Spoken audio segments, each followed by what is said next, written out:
Hey, I'm Marcus. And I'm Nick. We are working class nerds. Cue the intro.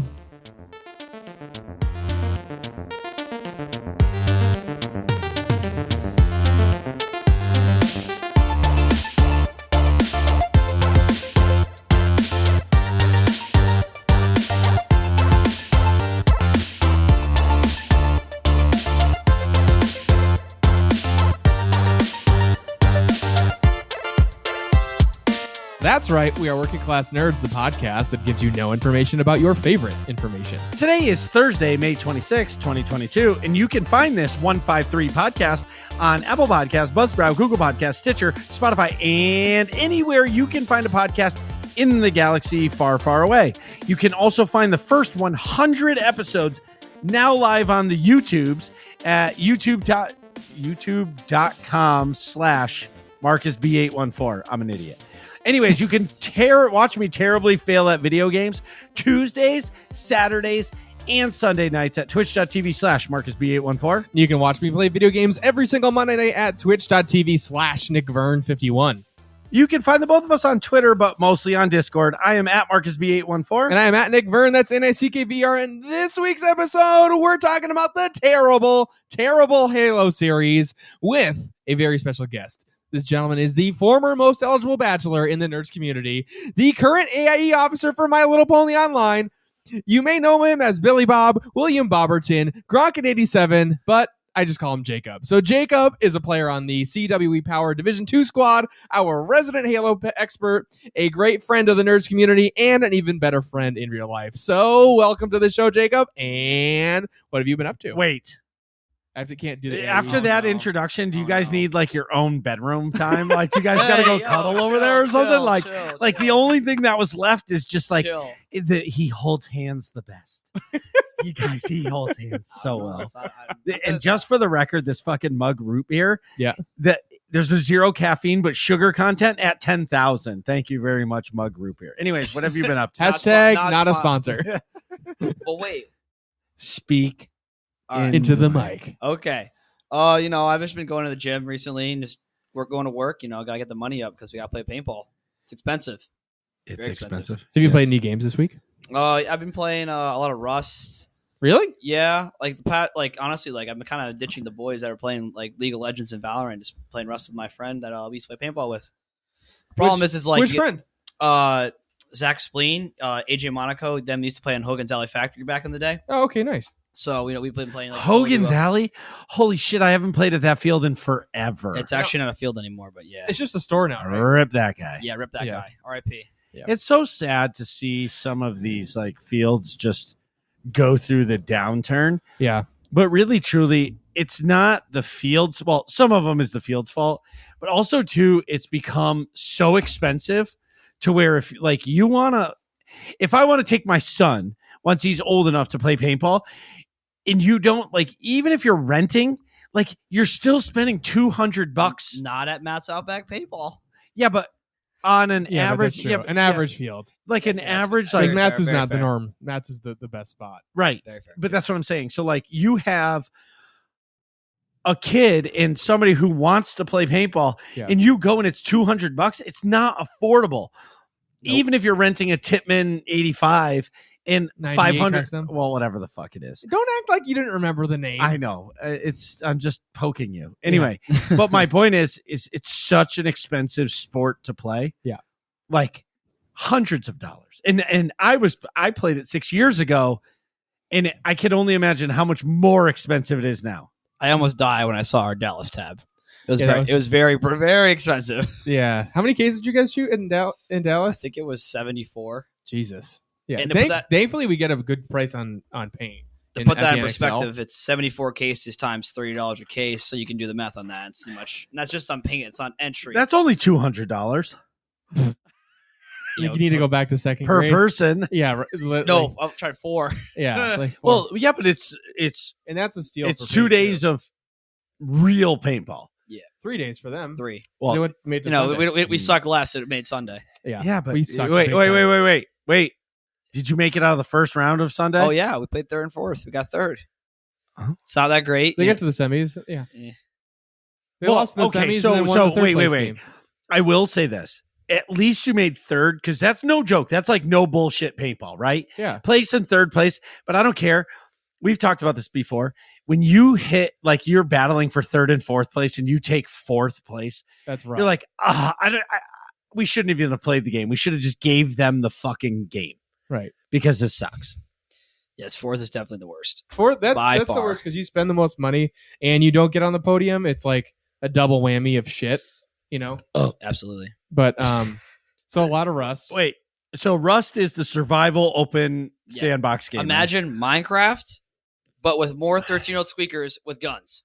Yeah, my there was an AIE server for a while. Yeah, Coralie was running it. I never played it because that seems like it'd be right up Coralie's alley. Yeah, but like, well, they plays everything. I can't. I get Rust is very hard game to get into. I'm going to ask this question now, and I'm sorry I'm ruining your opening section because I will forget. Okay. 100%. They, on a podcast I was listening to, they asked a question. Did MMO games ruin your first player game experience? First person shooter? No. Just like a single player game. Like experience? A single player game. Have you ever played a game like well, you're not an MMO player. I was going to say no. Yeah, see, for me, it did. Because it's never ending. The game doesn't end.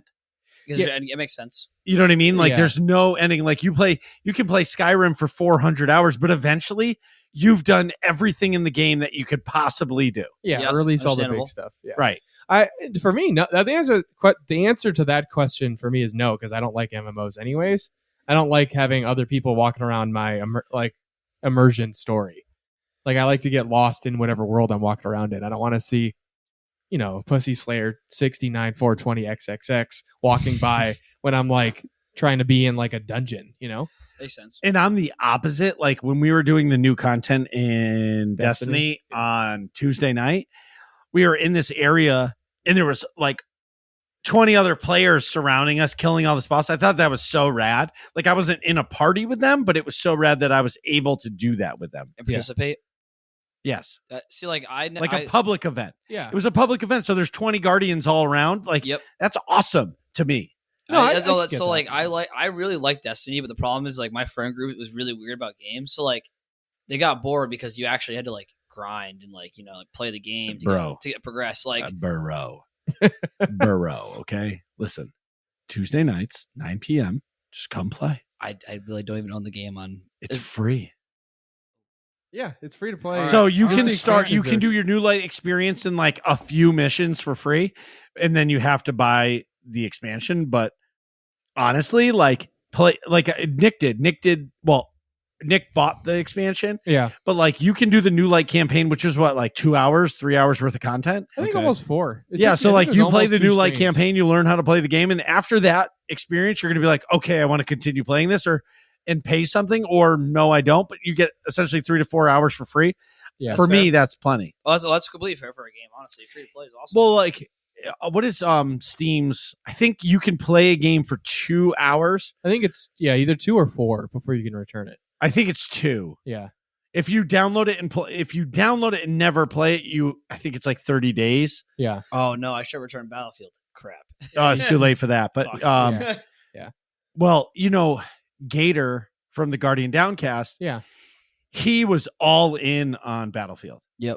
Like, I was all in on it too. Like, I didn't even play the beta because it just sounded so bad. But like I loved Battlefield. What was it? Battlefield Bad Company 2. Yeah. And what was the other one? Battlefield 4. Yes. Dude, we played the shit out of Battlefield 4. Yeah, we played a lot of Battlefield 4 and Battlefield Bad Company 2 as well. Well, Bad Company 2 was the first game that introduced the destructive world. Yep. That was great. But like, remember our whole paintball team would play it. Yes. But and like, it was the same squad that would play Modern Warfare 2 together. Yes. Yep. But like the whole I don't know what it was about 2042, but like Gator spent like $100 on a pre-order. Really? And it's just it's just I spent 60 and I literally haven't even downloaded the game on my client. Well, dude, if Jamie looks up the current Steam player base playing, it's like 300 people. Like, imagine trying to get into a game. No. Unless you're playing like what you got to Google what the most popular server is. So yeah, find out what like the most popular game mode is. Yeah. Yep. And just be able to play that. That's terrible. Yeah. Like- I just saw like Angry Joe did a breakdown. They did like a developer update, and it's like, oh, like we noticed all of our buildings are super duper empty, and like all the hallways are just bare. So we added like boxes of ammo crates and like sandbags everywhere, so you can actually like feel like you're fighting in it. Oh, like- so they actually made the game like make sense. So they should have been on launch, huh? Yeah, it's like Oh, that's so you really add, and we awesome. added a scoreboard that they didn't have a scoreboard that you could look up Wait. during the game. Whoa. Like, See, which is but so stupid. But the thing I'm going to say That is, should come with the at base what game. point? At what point is it not the developer's fault and it's the publisher? Because hear me go. Oh, this is going to hurt to say because I fucking hate Sony. Yeah. When does Sony release a game that doesn't work? Never. Yeah, all their exclusives are great. Right. Honestly. On launch. On like, launch. sure, Like, of course, there's literally- going to be a bug or two. Like, it's a game. Like, for example, like God of War, PS4, great. Hey, both Horizons, great. So Goes to I- Shishi- Here's my, Goes to wait, here's my Tsushima, very argument. polished. Here's my argument for you. You're talking about single player games, like not strictly because That's Battlefield's true. main draw. I don't even. Is there even a campaign? In No. Battlefield? Not, So not, Battlefield's main draw is an online multiplayer game with hundreds of players in a lobby. Yeah, but it's okay. definitely more complicated. Yeah, but the point is, like, it's a Sony first party I don't, game. I don't Doesn't disagree. No. It's You but should be you right. but you are disagreeing with me because No. you're saying how this is an online game, but in versus single player games. I'm just saying like the Sony first party games don't release broken. And Right. whether it's a single player game or not, Fair, I shit can still be broken. Like Right. their online multiplayer capacity on launch was good. Like you could get into a game. Their server, their custom servers worked. All that shit worked. It was just the game was broken. right, That's a developer thing. That is not a like game Public- style Like game. Yes. forcing the game to be released. right. Yeah. Yeah, I think Yeah. it comes down to EA. Yeah. It seems like everything that EA touches just It's sucks. terrible. Dies. Yeah. Rip. Well, and the only thing, honestly, like, why FIFA, in my opinion, is so popular? Because they figured out those, like, the team, what is it My called? team. My team. Is Yeah. that what it's called with those cards? Yes. Yeah, the yes. online thing. The buying the packs. Yeah. Yeah. They figured that out. And then, Same with Madden. It's like literally free money. They just print it. Yep. yeah, but I thought, is Madden even a thing anymore? Oh yeah. Oh yeah, dude. Still, it's not. I don't think it's as big as FIFA because people around the world don't care about Football. American. Yeah, football, but what I'm saying is even here, like, it used to be when people played, like, back in the day, people played Madden, like, religiously. yeah. Now, I honestly don't know anybody that plays it. Me neither. And maybe it's just because I'm old and I'm an MMO player now. No, Yeah. like none of my friends. Well, actually, fairness, one of my friends who watch sports. Like I'm usually the one of my friend group that actually cares about anything that's like a professional sport. So That's true. honestly, like his nowadays is watch esports. To be truthful, like Yeah. Valorant's big, CS:GO is still huge, League of Legends is massive. Well, Dota. League of Legends is an interesting conversation because I think they're planning for the future because they're making a full blown MMO right now. That's like- sweet. So think about all those players that play League of Legends. Now they release a full blown MMO. Yeah. In a TV show. And a TV show they're coming out with too. But that's what I'm saying. So like you're about to be immersed, especially when the society of MMO players, it's like all the MMOs are slowly like dwindling down. Yeah, like Warcraft, obviously. Well, Yeah, like they're Warcraft. coming out with an expansion, but like it's never going to be like it was. right. And League of Legends is like, hey, fuck you, everybody. We're going to make a real MMO. People are going to, Flock to it. right. Like Amazon did it with New World. And in the beginning, it was super popular, but like they didn't flesh out their end game. They ran out of content, right? Right. From my understanding. Okay. I never Yeah, played it. Yeah, but there was that's no what I heard. end game. Like in SWTOR or Warcraft, there's raiding. You know what I mean? Destiny, there's raiding. There's Or like Grandmaster Knife ranked also. PvP stuff. But they you don't can do even too. call Destiny an MMO, which it completely fucking is. Destiny's definitely an MMO. Yeah, but they don't call it that. They call it a looter shooter. No, Sandbox looter shooter. Yeah, but it's an I would MMO. disagree. I would almost disagree. It's a sandbox to a certain extent. It's more like you're saying it's an MMO. But But you have instanced areas. It's not really. Well- it's not really. it's sandboxing. instant. That's what I'm Yeah, but saying. it's It's not- there's definitely not crazy sandbox. exploring. Yeah, I know, but like if you start like a mission in Destiny, you're in like a decently linear section that you go do the mission in. Granted, you can Well, come yeah, out of there. yes, you yes, know? yes. But like, if you're just exploring the moon, there's like cracks and crevices that go down into like pits, Right. like endless pits where there's crazy bosses. Like, Yep. Anyway, Jacob, what's your favorite game style? I'm sorry. So I'm more of a shooter guy, like in general. So I grew up playing Halo, Call of Duty, Destiny. I guess you could say Minecraft is technically not a shooter, but like a first person. I'm a more first person guy. Like so, like playing League of Legends is a completely different step out of a genre for me. Yeah. So like our teammate Fernando like introduced me to the game, and like I'm very competitive and I hate like being bad. So I was very bad at the game. I still am very bad now, but I want to learn to get better. Yeah, League of Legends is definitely a how do I say it? Like a steep learning curve. A steep learning curve, just like Dota was. Like I played Dota or even like StarCraft. Yeah. Like StarCraft, it's more of a typing game, and I'm a terrible typer, so like I was never good at. Yeah, you got the fastest 2 fingers in Western Mass. Right. But like, I guess Minecraft. I like Minecraft in creator mode because you can just like explore and dig as deep as you want. Yes, sir. Honestly, I'm not a big fan of like the monsters coming after you. Yeah, and you like got to put the torches up and everything. Yeah, like I mean, I can understand why they put that as a mechanic though, because you need to do something, right? oh yeah, for sure. You need to like put some stakes to what you're doing. So But like, yeah, that's why I like Rust, like because it's kind of like you got your build what you want, build how you want, but also it's like you got your PvP / like gotta go do things like do the card rooms. Actually, it was a huge update that came out today. It's on the playtest server. They completely overhauled all of the gun recoil for Rust. Yes, so Zen, if you're listening, I know you're hating this already. Yeah, they basically took out any skill gap in the game and they made the recoil a straight down pull for every single gun, more or less. And before, like the AK spray, you literally had to sit there for probably over 200 hours to memorize the recoil like pattern. You have to go right, left, like down for like 4 bullets, right for 3 bullets, and just it was all like I don't even know it. I probably have 600 hours in the game. I haven't even looked at the AK spray because I don't even care to. Wow. Yeah. So if you don't know to translate a little bit, like the guns have decently realistic recoil. Like you really need to control for it with your mouse. Or if you're playing it, I don't know if you can even play that with a controller, or if you'd want to. It's on Xbox and PS4 now, I believe. Oh, okay. So yeah, you need to account for that recoil in order to get the gun to stay on target, like manually with your hand. Stay on target. And you have to memorize the recoil pattern. It's not just like straight up or straight down. So they now they're changing it so that it is straight up and straight down. So right?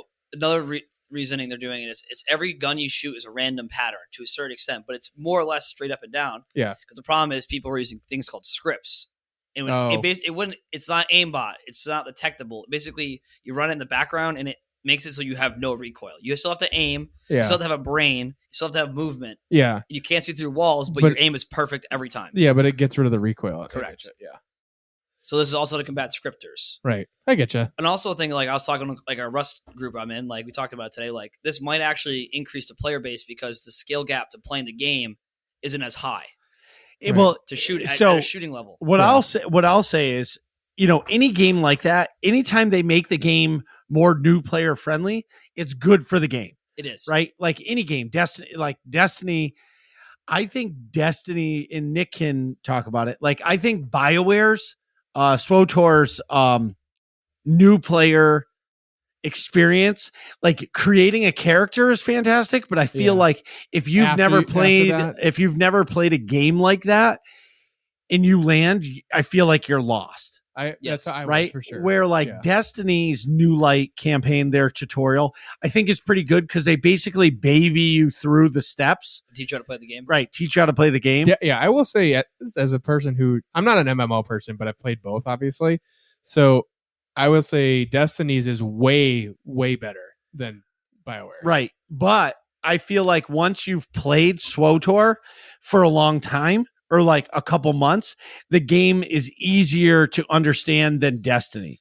Because like Destiny, once you finish the New Light campaign, you're like, they show you this destination screen and you're like, well, I don't know where to go. And there's no screen that says, see this green circle? If you see this somewhere on the map, you have a mission there. Right. You know what I mean? Like there's nothing that like gives you a narrative to like where to go. And so it's like, oh, congratulations, you're a new player. Good luck. That's the problem with Rust. Like, if you're new, you literally you spawn. You're on the as a YouTuber called Blueprint. You're on the beach with a rock, and that's all you have, and a torch. That's it. And like, there's no true tutorial to tell you to play the game because it's a survival sandbox. They don't want to tell you how to play the game. In the map, there's all these monuments, and then you get scraps like the currency. Then you get tech tree inside workbenches to get better guns and da da da. But that's a survival game. That's like Breath of the Wild. Breath of the Wild, same way. You land, they give you the little like tutorial how to fly and how to swing a sword, and your shit breaks and then you're fucked. All that stuff. But like solid. Yeah, but like that's a sandbox game. Like Rust is made to not have rules. If you're on a good, but here's the other thing. But if you're on a good server where like you're not on the beach and somebody just comes over and mutilates you, that's pretty awesome. Yeah, that's true. It's definitely like you talk about endgame. Sorry, like compared to Destiny. Well, at a certain point, like you have a base, you have walls, you have guns infinitely. But then you need to get GP, like by getting sulfur. You have to go farm stuff, right? And then you go raid other people to take their stuff. Yes, and like it actually like and every server like so some servers are weekly, bi-weekly, monthly. And so depending on your server you're on, like a monthly server, you could play the first week, get absolutely, you're talking about get rolled, but then next week, wait a week, go back, and then people are coming and leaving the server constantly.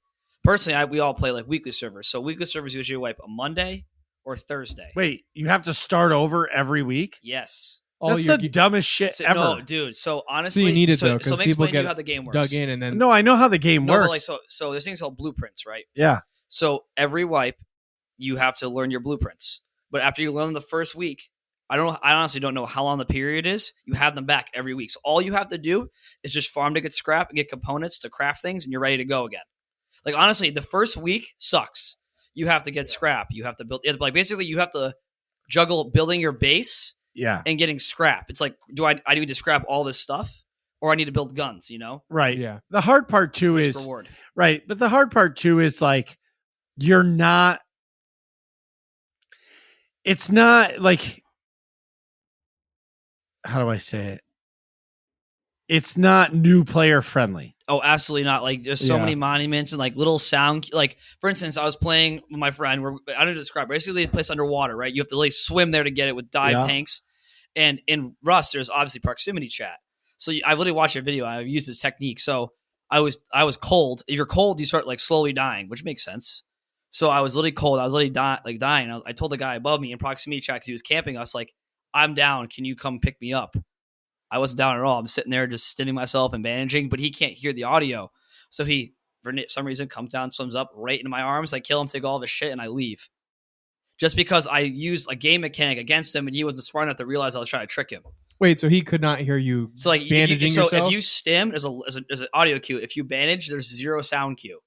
So I was just sitting there just slowly topping my health off just in case. But if you're swimming in water in Rust, you can't shoot your gun. You can only use a melee weapon at best. So I literally just, in the dive tanks, I make this loud like noise like the entire time. It's deafening if you're like just listening for sound. So I just let him come up to me. I shoot him and I take all of his stuff and I leave. And there's all chat. So as soon as I did it, you already know he was just like banging away, crying, calling me a loser. But hey, that's part of the game. Well, it's an open world PvP game. Yeah. It's a gank box, basically. Yep. You're going to get killed. Yes. Yeah. Kind of Escape from Tarkov is a gank box too, I feel like. Dude, that game, I bought it like Josh and I one of our friends, our paintball team, tried to play it. Yeah. Unless you know what you're doing, I'm like pretty smart. I was like, I can't play this game. Yeah, it's tough. Well, you have to learn how. The maps are like you literally had to have a map open, unless you really know the server. In like another screen or something. And I have 3 monitors. I was struggling. Like you have to have a map open, and you have to know where you are on the map in the game because you don't have a map in the game unless you buy it and bring it in with you. Right. So you pull up a third party one, but then it's like, oh shit, where am I? And then there's all the extracts, and there's like say there's 20 on the map, you get 3. Yeah, there's a dude. There's a dude that I know that plays it, and he plays it pretty seriously. And the game is pretty awesome. 100%. But again, my whole point, I guess, here is you have to invest yourself into a game. Yeah. And if you're not invested and you're just playing Cold War, Call of Duty Cold War, just to play a game for fucking 2 weeks in a row. Trash. Sorry. Well, that is, listen, Call of Duty Cold War is way better than Vanguard and way better than Modern Warfare or any Infinity War I would game. Disagree. I would say Modern Warfare is probably the best Call of Duty we've had in 5 years. Personally, I disagree. I will say it's the most polished. Yeah, but that's it's because visually of the, great, yeah, and that's the engine. I mean, that's the engine was awesome. Well, no, it's the same. They all build on the same engine, but the Treyarch Call of Duty is the best. Oh, Call I of don't. Duty. Black Ops 2. I was actually talking about Nick, so we were texting about it because I heard in one of your podcasts you said Cold War is the best. I like texted him like on spot. I was like, you did not tell me that Cold War is better than Black Ops 2. Yeah, but you can't. It's hard. You can't compare Black Ops 2 to Cold War because when Black Ops 2 was here, you were probably in high school. Oh no, I wasn't even in high school. But that's what I'm saying. So you played that morning till night with all of your closest friends. I was so young at the time. Like I didn't really play it until after the game was like old, dead. Like until they're in Ghosts. Like Ghosts was the first Call of Duty that I like bought on launch. And played. And that game was terrible. And actually, that game was fun once you realized how to abuse the perk system. Because you could have like 8 perks if you knew how to do it right. It was you needed a god roll, essentially. Yeah. But anyway, it's the Treyarch Call of Duties are definitely the best. They're definitely my favorite. I said they should have I said this to you earlier once again, like if you take Black Ops 2, you put all the DLC in it, everything, you remaster it completely, updated graphics, you sell it for $60, I'll buy it. But it has to have everything. It can't be like you nickel and dime me for DLC. I want everything. They're gonna though. They would. What was I gonna say? Yeah, I think to finish the Call of Duty thought, I think Modern Warfare 2019 is the most polished, meaning like it. They all have a little bit of bugs and stuff. But I will say, I don't even mean just the graphics because the Black Ops series does something different graphically. They go for an art style and not like photorealistic. Right. Compared to like the Infinity Ward versions. But like I think even in terms of the gameplay fleshed out, that's when they introduced Warzone. Like there was many more features in that game than there were in Cold War. Well, so here's the big one for me. So I don't know how, but I know that Infinity War somehow got the Warzone rights. Yeah. But as far as I understand, the next Warzone that comes out will be a Treyarch Warzone. It's already done. There's a Vanguard. Wait, wasn't it already out? Oh no, I'm incorrect. So they brought Cold War guns. I can't hear you. Sorry, they brought Cold War guns into Warzone. Yeah, but no. I'm talking about a full Treyarch Warzone and Treyarch engine. Well, they did. Warzone still has that Infinity Ward. They did that on Black Ops 4. It was called what was it called? They had a battle royale on Black Ops 4. Yeah, but it was still using the Infinity War. No, it was. Black Ops 4 was before. Yes, it was before. It was. Yeah, but it's not. That's not. I'm talking about a real battle royale. It was a battle royale. Yeah, but you can't. No battle royale is anything until Warzone. Right. That's fair. Like, you know what I mean? Like Warzone Blackout. Sorry, it was called Blackout. Yeah, that's not. Yeah, but that was like Warzone beta. Right. They're like, we're gonna just make a mode and we're gonna throw people in it and see what they think, and then we're gonna watch Apex and Battlefield made one and Fortnite. Fortnite, but then they made one, and honestly, like Call of Duty's Warzone is the best battle royale. I 100% agree. Yeah, maybe not now because they have Apex. Well, no, it's because of the cheaters, dude. I saw as soon as the I was talking about the cold weapons came into play, and then like the cheating really started because in console you could kind of avoid it because you weren't playing against a lot of PC players. Yeah, but as soon as I started getting cheaters in the lobby, I was done. Like I know Bly talked about it too. Like the game got boring because everyone used the same 4 guns. Like endgame, your endgame was the same 4 guns, and that's all you saw. And it was like, why are we here? Well, it's because that's the meta. So in anything, somebody's going to play something so much to know what guns are the best. Yeah. And once people know what the best guns are, that's all they're going to use. Nobody's going to care anyway. True. Yeah. Anyways, Nick, what have you been up to? So as you alluded to, why is Steam opening right now? Probably updated on your PC. It did. So couple quick things. So Jacob is here in person at the Penthouse Suite, if you couldn't tell, which is pretty awesome. And so is Marcus. So we've got a real live podcast. And when he came here, because I'm such a great friend and I care so much about his physical health and well-being, I iced him twice. If you don't know what that is, icing somebody is a very fun game that us degenerates play with each other, where you take a Smirnoff Ice, the terribly overly carbonated wine cooler, and hide it somewhere. And if one of your friends stumbles upon it, they have to immediately chug it, which is on site. So like, and unless you're Greg, you don't bitch out. Right. So typically you have to take a knee too. I think that's the rule. I like using that rule. That's not always enforced. But yeah, but like I don't feel like you have to take a knee. Yeah, take a knee. Like you just got to get it down as fast as humanly possible. Right. Like if you just pound it and like don't even bitch, don't even complain. Sure, Right. If you bitch and complain like a little bitch and you Like Greg. get on your knees Yeah. and do it, like, okay, I can understand the whole like Get a knee. get taking a knee and all that. Like, you don't have to. Yeah. But I believe like if you don't take it, it should be poured on your head. That's a great rule that I will start enacting. Because like hear me out. fucking Especially if it's like outdoors, you know? right. I think water on the head would be more fair because you're at that point you're just wasting an ice opportunity. You might as well just dump a bottle of water on their head because then you can re-ice someone with it. No, Marcus because is you saying, want it to be all right, sticky and you terrible. can't see what Marcus is saying. They're gonna do it. Like it's like the golden rule. You have to. Yeah. Unless you're Greg. Like the only way I would say no is if like we were about to walk on the field for a match or like something important was about to happen. Yeah, like like I was sure. already hammered Because and like trying I'm to gonna tell you drive right now, home. on my fucking wedding day, in the back of the church where the sign said no alcoholic beverages past this point, we were pounding beer in the back fucking Oh thing. my god! I was And all my wasted friends at your were wedding. handing me beers like, dude, you're going to need another one. Guys, I'm going to piss my pants. You'll be fucking fine. Suck it up. Suck it up. Dude, we drank a lot of beer at your Dude, wedding. you guys drank an entire bottle of Fireball before the bus even got there. That was just me and Matt. Matt and Nick. I was Matt and Nick were the hammered. first ones to show up to my hotel room. I stayed with my buddy Rick G. Oh my god! And the night before the wedding, like we went to a bar. We had drinks. It was great. We had such a great time. I was not wasted. I did so good. We show up to the thing and not prior to. Okay, yeah. So we get back to the hotel and Rick's like, "Hey, dude, I brought some craft beer." I'm like, "What the fuck is craft beer?" At this point, I was drinking CL Smooths. Yeah. Like you can't go wrong with the Coors Light. Coors Light, yeah. And he goes, "Oh, I got this awesome pumpkin beer." Yeah. I was like, "Pumpkin beer? What the fuck is that?" He's like, "Delicious." Oh, so I see. You went to the bar. This is still the night prior. Yes. I got it. He's And, like, and I so got that pumpkin night I pounded a 22-ounce pumpkin beer. Yeah. Only to find out it was like 11% beer. Oh yeah. Dude, I was fucking wasted. Yeah, you basically drank a bottle of wine. Yeah, like I was white girl wasted. After going to the bar. And then you So drank a whole then bottle the of next wine. morning, dude, I couldn't move. I threw up a couple times that night. Like I was dead. Nick and Matt knocked on the door. Probably what, like 10 o'clock or something? No, it was like fucking 8 o'clock in the morning. I opened the door and they not were like, playing around.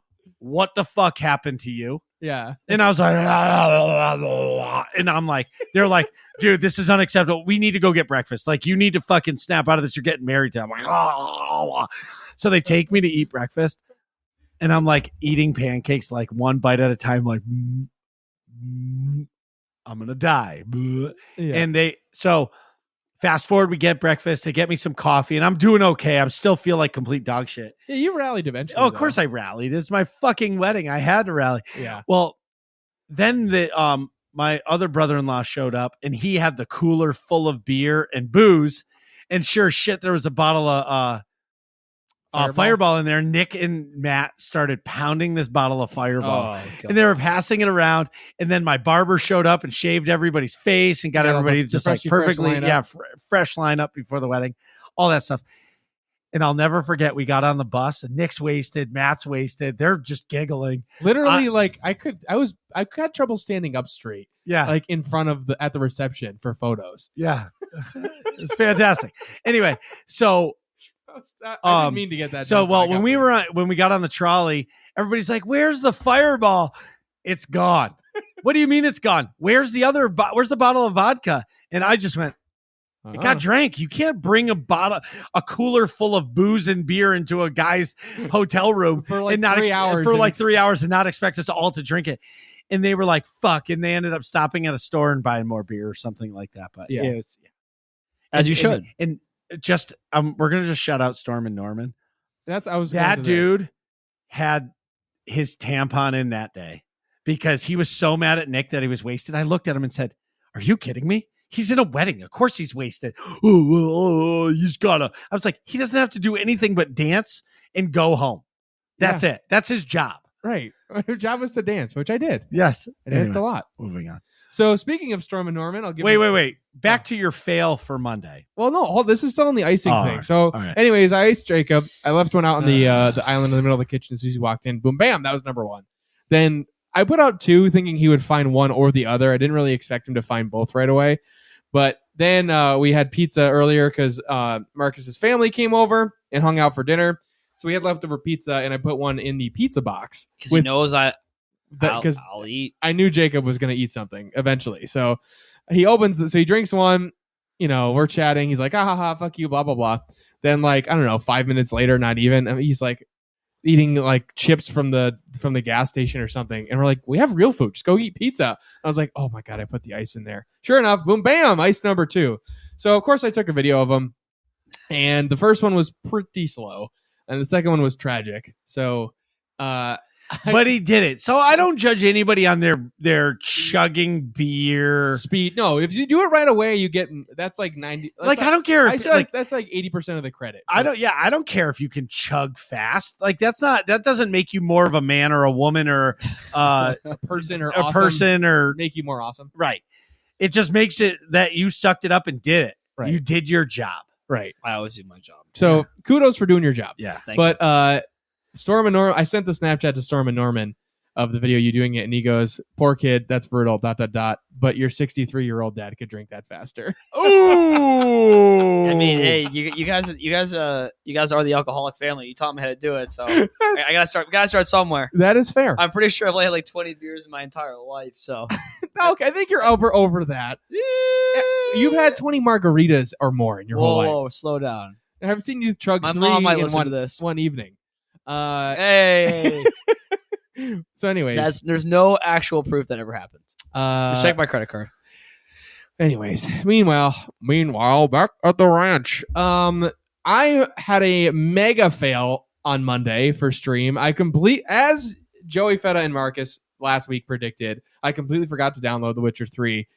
It was like 7:45, and I'm like, oh, I'm definitely not going to have it downloaded because I stream at 8:30. And you played COD. And so I played Call of Duty because it was just fun. As in terms of a backup game, I don't regret picking that because I had a lovely time. It's fun to just mess around in multiplayer. I really want to get you playing Valorant with us.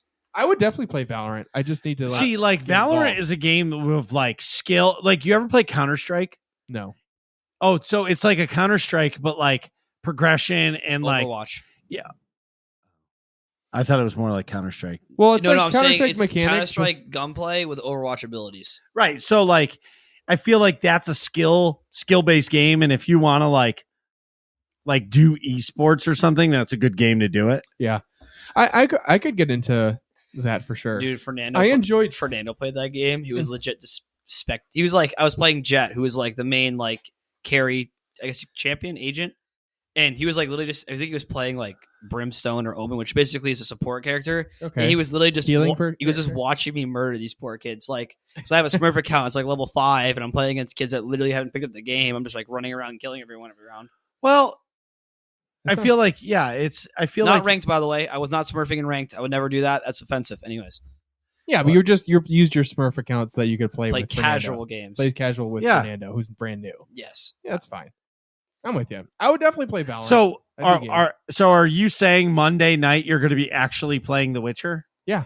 Did you already download it so it's ready to go? No, but I will. You should do it. Can we before get the you go over-under on if he's going to do it? Oh, I say like the chance of him playing Witcher on Monday is like 8.75%. Well, so here's the deal. If I download it tonight, once we stop recording, it'll be done. But if I wait until Monday to do it, I'm gonna forget. So when he forgets to download it until Monday, no, he's not gonna do it because as soon as we're done recording, he's gonna have to edit the podcast, and then he's gonna get sidetracked to TikTok or whatever the fuck it is. Then he's gonna get in his head, and he's gonna be wondering like, do I bring 3 pairs of underwear on vacation or do I bring 2? Because I got to pack after this. Right, exactly. He's not downloading the game, so everybody be prepared for another Call of Duty or how much is Valorant? $60? Free. Oh, rounds of free Valorant and so Riot. So hang on. Let me explain it this way. So when you first download Valorant, I think there's 11 agents, maybe more now. I also don't know the number. Okay. And you get like 5 or 6 of the default ones. Then the first like 2 levels, you get like free unlocks, and after that, you have to unlock it by just playing the game. Okay. Or you can buy them, but I wouldn't do that. Just play the game. Yeah. It's easier. It's free. Well, so I agree and I disagree. So I'm going to talk about this. So Destiny just came out with the new season, yes. Right? So the new season pass is included in my digital deluxe edition of the game, right? Okay. Here's the problem. They released this other shit where there's now payable content and you get a bundle's worth of shit. And it's like $10. Okay. Right? So do you pay the money up front and you can buy like your ranks in your season pass right away as well? Yeah. So you just pay the 2,000 silver, $20 and you're maxed out in your season pass and be done, in the sense of you don't have to grind, but you unlock all the cool things that like all the mods, the seasonal mods right away. I mean, or do you just spend 4 months grinding it out to see if you can unlock everything? You know what I mean? So some of the big streamers are like, I'm just going to pay it because I'm going to beat it anyways, but then I unlock everything, so I'm ready for end game sooner. Right. Yeah. Rather than having to grind the pass out. And then it's content. And then you're doing the end of season content earlier. But then that shortens your lifespan of the game because you're going to be like, all right, I've done everything 5 times. I'm done playing this. Off to Elden Ring. It depends on what you want to do, I guess, you know. Well, it happened with Rainbow Six too. Like Rainbow Six Siege, when the game first came out, there was like 8 so like now it's fantastic. Now there's like so the thing is now, like you're talking about, you can buy a pass now that it goes season 1 through 5, bang, all your operators. Valorant doesn't have it yet because there's not enough. Yeah, but they're just making money, right? Like, I mean, skins, dude. I don't even. Well, yeah, but they learned that from Fortnite, right? You know, the skins, dude. But everybody wants the space Barbie. Everybody wants to look good. Oh yeah, yep. And like, I bought some armor in Destiny, and like, it looks good, but I still wear the one that I earned because I grinded the fuck out of that game to get that armor. And people are like, "Oh, you could look so much better." I fucking earned this gear, and it looks dope. It does look dope, but that's like the white, silvery, shiny one. Right? Yeah. But like, you have to. I guess what I'm saying is the free to play model is the way to go because you can charge so much for the extras, yes, sir, which people want. But at the same time, I feel like sometimes just pay for the content and be done with it. First person shooters have really become free to play games. That's what it should be because that keeps the player base high. Yeah. But it also promotes cheating. Well, yeah, it promotes cheating. Yeah. Because you're not catch-22. Yeah, because if you have a $10 or $20 fee, all those cheaters aren't gonna just they may not pay the $20. They make a new They'll go make a different character in a different game that's free so they can hack and whatever. Yes. Yeah. Anyway. So the other thing for me, you know, like I said, I'm going on vacation tomorrow, so I've been ironing and packing and other boring adult. You haven't done anything.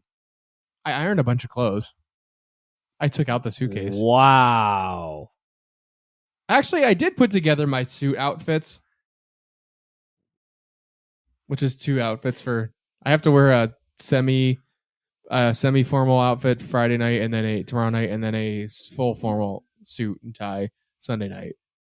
Then I have a Captain America costume I have to wear Saturday night.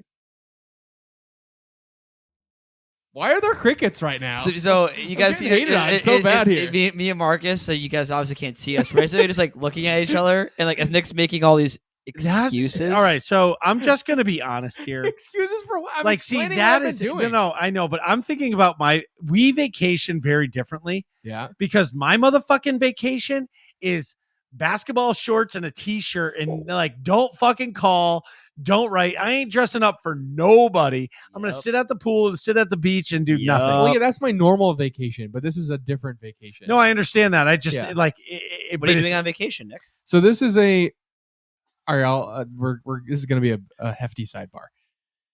So this weekend we're going up to Mount Washington in New Hampshire so my dad works for a grocery store chain on the East Coast. He's an executive there, and there's a food lobbying group called the MFA, Mass Food Association, that lots of food companies are part of in New England. So we're talking like grocery stores, Coca-Cola, Pepsi, Polar Seltzers, like prepared foods companies that make like the grinders that you buy. Yeah, it's like, basically like the mac and cheese you might buy from a grocery store in the case that's like ready to heat up. The company that makes that stuff sends people to It's a big convention. Yeah, it's a big convention. But this group normally is a lobbying group for laws that are food based or whatever for all these food based more companies. plastic. Yeah, whatever it is. So in order to celebrate their lobbying efforts or whatever, just for fun because they're business people and they love partying, they rent out the entire Mount Washington resort and hotel in New Hampshire for the weekend, and it's like a 5-star hotel. And so if you're invited to the convention, you bring like your family and stuff. My dad's on like the board so that he would keep getting invited because it's super fun. And they have events for kids all during the day and adults at night, and like for all age ranges, kids, teens, whatever. Like I've talked about winning a video game contest before when I was when I was 12, and it was supposed to be the teen video game contest, and it was at this place. Right. So you've been basically going there your whole life. Yeah. So I've been going since I was 8. That's awesome. Took a couple years off for COVID things, obviously, because they shut the whole thing down. But now this is the first year back since COVID. They shut it down. Yeah. So there's each They're yelling timber. You better move. You bet. Anyways, every year there's a theme. So like one year was Pirates of the Caribbean themed. One year was like space themed or something. One year was like, I don't know, all different funky themes, right? Medieval one year. And so like each company's group has a costume. So the theme this year is heroes. And the company my dad works for group is choosing to do like all these Captain America shirts essentially. And you wear like a shield and Funky America glasses. And then on the back it says like Captain of something that's unique to you. So anyways, then Friday night is semi-formal for dinner. So I'm wearing like a blue blazer and button up khaki pants. And then Sunday night is like actual formal, and they do a little ceremony for Memorial Day. But yeah, so that's my vacation. So it's not a vacation, but it's not really a vacation.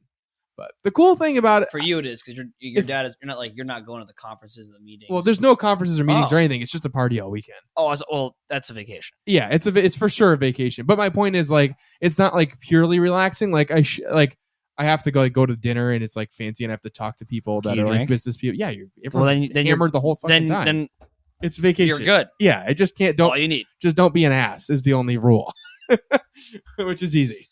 You guys got to go to the Keller House. I'm telling you, I'm not gonna leave because everything's free. So once you pay, you don't like breakfast, lunch, and dinner is paid for. Any extra alcoholic beverages you get, or you have to pay for. But he just charges it to his parents' room, so like he doesn't pay a thing. Hey, right. Dude, I remember when Dan Bly told us the time he went to Florida. Yeah, they had like these Disney wristbands. Oh yeah, and so Bly was paying for his own drinks with his own credit card. Okay, and then one of the times he's paying, his sister's like, "Why don't you use your band?" He's like, "What does the band do?" Because he didn't know. It's hooked to his parents' credit card. So after that, it was bing, bing, bing. I just got back. Like $2,000 or something ridiculous. All right, so yeah, because he drinks like $25 in Disney. Yes. All right, so listen. You just got back. Yeah, we just got back from Disney, and it was the first time that we used the band. Okay. Legit, dude. I think we spent $500 on drinks because you don't think about it. No, it's just like, do you know what a margarita, sugar on the rim, and then a Sam Summer tall boy. Okay. How much do you think those two things are? Well, what kind of tequila is in the margarita? It was Patron. So that's probably an $18 drink. Wait, no, total cost. Before tip. Well, okay, so I'm going to think about.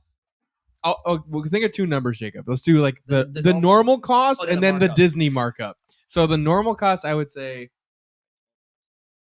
probably like 14 to $15. We just went to like Red Robin, and my tall boy Sam Summer was like 8 or 9. Yeah, it was like $9. No, it was $10, and like the margarita was like $7. So I'm gonna say 25 total. That's for a normal price. That's that's low. Okay, for normal price. No, it would be a lot less than that here.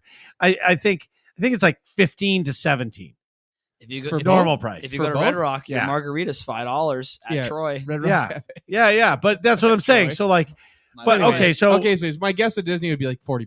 I was gonna say about $40. You know what? For the sake of it, I'm gonna say 45, just to be different. $32.95. Jesus Christ!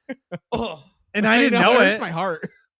How expensive was that beer? That was over $10. It was like $14 for the beer. Okay, one can. Yeah. One can of. Have you ever heard of the beer called Fat Tire? Yeah. Yes. One can of it in the store. One can. $9.99. Oh my God, Lord, for dude. 16 or 12? 12. Oh my God.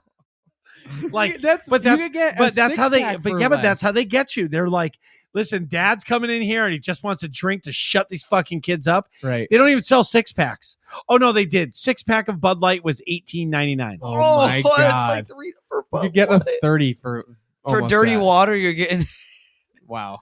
That's bananas. But what I'm saying is the drinks are expensive, but let me tell you, they hit the spot. Of course. You're walking around. It's hot. The kids are annoying you a little Right. bit. You just take the edge off. Let me ask you this question. Do you think it'll ever get to a point where you're going to be able to walk into a store and buy weed? Like a Disney World? Like if it became federally legal, because I'm just saying apples to oranges, right? Like beer, like you can walk into the store and buy a bottle of beer or a bottle of beer, a can of beer, 6-pack, 30-pack, right? Yep. Yeah. Are you ever in our lifetimes going to be able to walk into a store and buy a 5-pack of pre-rolls? You know what I'm saying? In our lifetime, but I think it'll take a very long time. So here's the thing too, is like not so can you just smoke a cigarette anywhere in Disney? Yes. They have designated smoking areas. That's why. So like it's gonna be the same situation. You can buy it like. Okay, so what about gummy bears and they make weed. They make weed seltzers. I have some in the fridge right now. Right, but what I'm saying is, let me just rephrase. Do you think in our lifetime you'll be able to walk into the store and buy a THC product like you can a beer? Oh, for sure. You like so not at a amusement park, but technically in like Mass, you can right now. Yeah, that's a dispensary. Not really because I know. Yeah, but it's still like a package store. You walk into a package store, you buy your beer. I'm gonna get a 4-pack of whatever Whirlpool from what the fuck's the name? Night Shift. Yeah. And you go up to the counter and they say ID, please. You show them your ID, you pay for it, and you walk out the door. Yeah. Right. Yeah. It's the same thing with cannabis, right? You walk into a designated store, you say, I want to buy this. They hand it to you, you show them their ID, and you walk out the door. Yeah. But what I'm saying is a place like Disney, and I'm not saying it's going to happen anytime soon, but like eventually, you don't think let's say Florida made it completely recreationally legal. Yeah. They'd be dumb not to. Right. Because of the money, the money that they could make. Think about the upcharge they can charge on weed. Well, that's what Lord. Well, I'm just saying, but I know people that don't drink, but use cannabis because it really relaxes them. Yeah. Yep. Yeah. I know a lot of people like that. We play paintball with a bunch of them. Well, that's what I'm saying. Like, and I'm not saying it's just you're going to just get high as hell. What I'm saying is they're using it. People are using it for medicinal purposes. Or just like some people, stress relief. Just like some days after a long fucking day, a beer is delicious to me. Oh, of course. Like you have a beer and you're just like, I can breathe. Yeah, just the one is fantastic. Or just walking around. It's the same. It's the same concept. Yeah, just take the edge off, relax a little. I think eventually it'll be you'll see it like that in Disney. Well, but it's got to be widespread or anywhere. Well, I think it's coming, like federally legal. It's going to happen. Do you know what else you're going to see at Disney? What? Marcus B51 and Nick Vern 51 merch shirts. So, that would be sweet to get it at Disney. But did you guys know they have a merch store now? Did you know? Yes, they do know. Shout out to everybody who's been buying stuff. I know it's been flying off the shelves. Go find it now. Where's the best link for it in the Discord? I don't even think the link is in the Discord. Well, you posted it in the Discord. Yeah, I pinned it to the merch show off, but you can just watch one of our streams and it pops up. Yep. If anything, we're not even asking you to buy anything. It's just fucking hilarious. I would say the best item on there is the pineapple hat. The pineapple hat's very funny, and the Rip That Guy t-shirt is very funny. Yes, Rip too. That Guy is definitely. The pog face is funny. It's on your right chest. I like that too. I got to get a pog face emote for myself. Captain Coda made mine. The merch store's great. Oh my god, it's fucking funny. You got a lot of fun products. The working class nerds flip flops. I'm ordering those, even though I don't like thong flops. I don't like those fucking things. They hurt my toes. Yeah, I like those, and the dog bandana is fun too. But if you have the problem is there's so limited choice of colors. Yeah. So like, and actually I messed up some of the t-shirts, so I'm actually remaking some of them because they don't have like I picked some track t-shirt when it should have been like the classic t-shirt.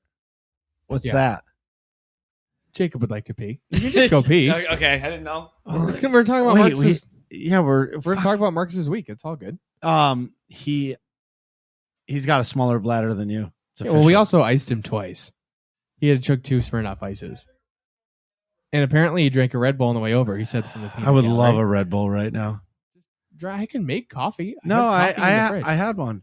But anyway, what I was saying is like the merch is pretty cool, man. And seeing people buy it, and then like, what's going to be surreal is the day you see somebody wearing it. I know. And like you're like, what the fuck are you wearing that for? Why do you like our stuff? That's weird.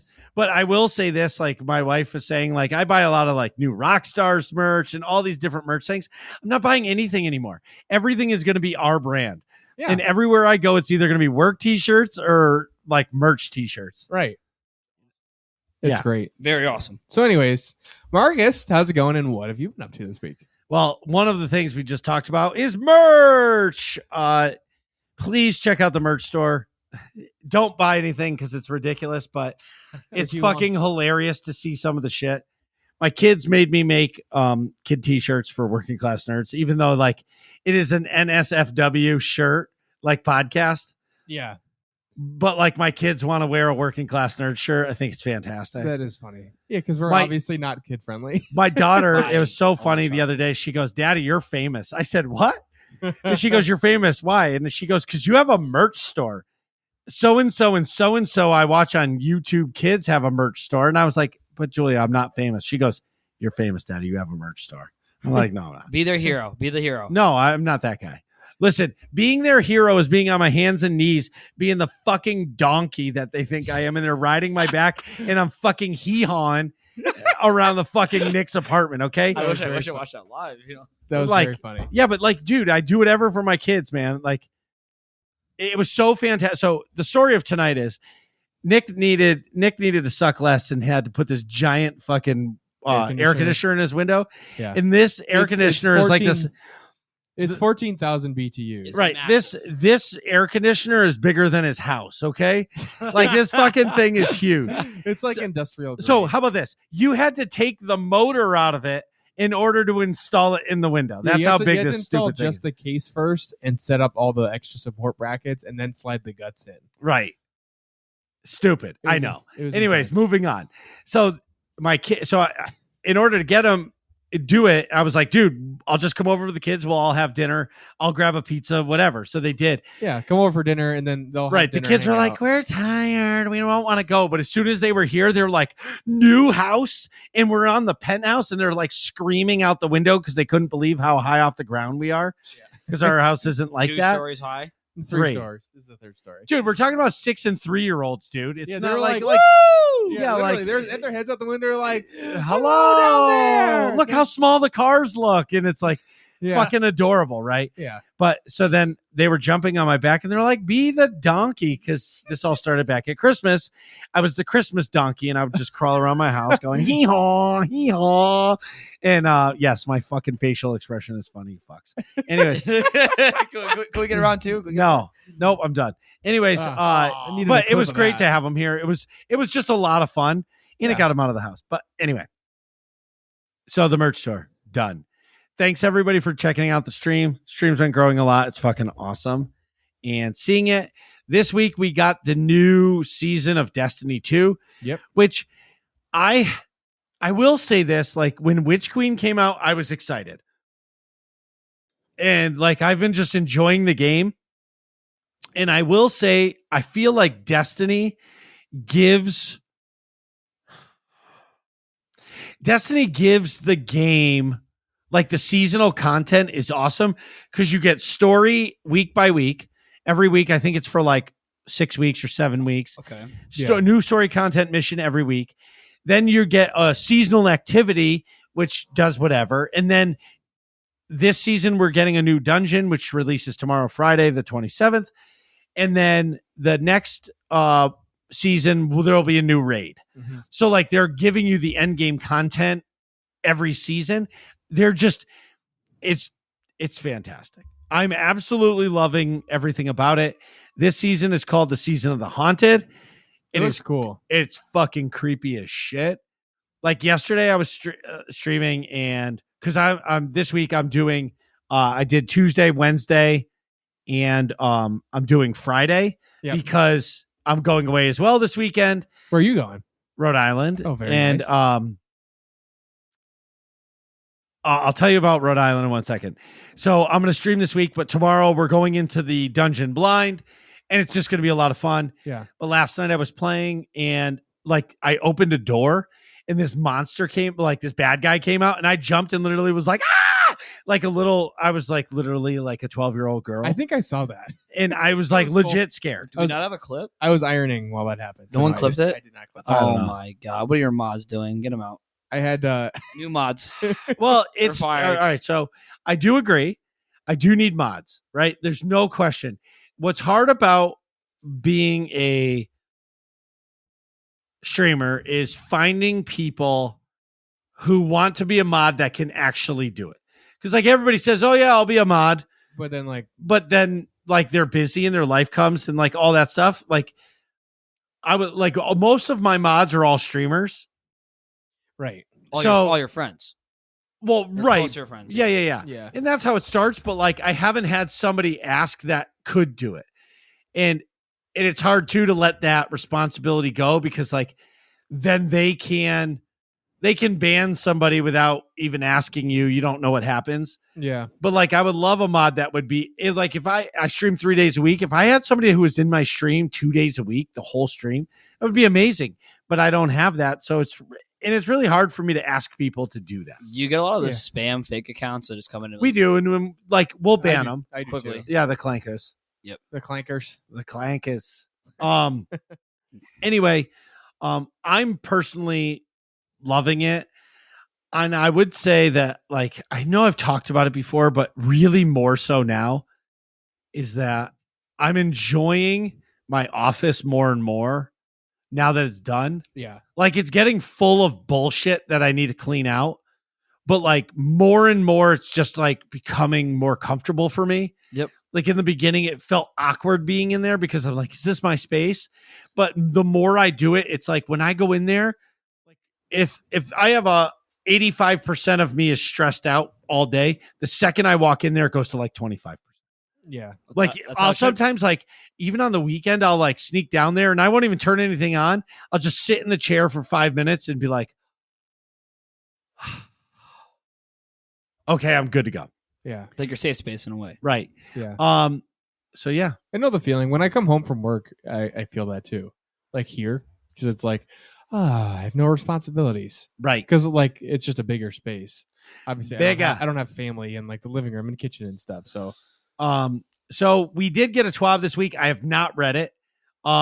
Nick, do you want to read that first section? It starts with this week at Bungie. Yes. It's supposed to be a joke because they all start like that. It says this. Yeah, it's the TWAB. Yeah. This week at Bungie, we geared up and set out to answer the ultimate question. The question that matters more than anything else. Is the moon haunted? Seems it.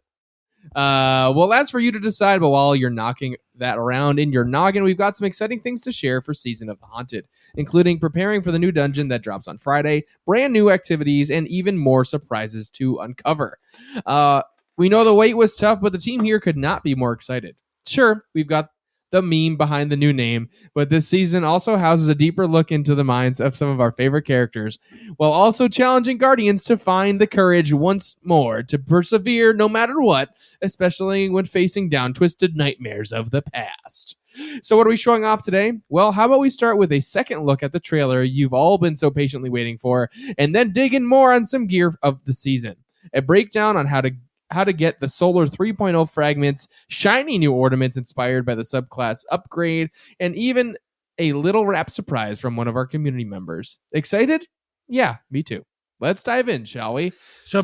Go ahead. I was just going to say, can I just say, like, these are the best updates from any developer that we've, like, followed. Yes. Like, the Bungie ones have so much, like, flavor to them. They're not just like, oh, hello, here is update 3.7.4.2. We fixed this bug and that bug and added this content.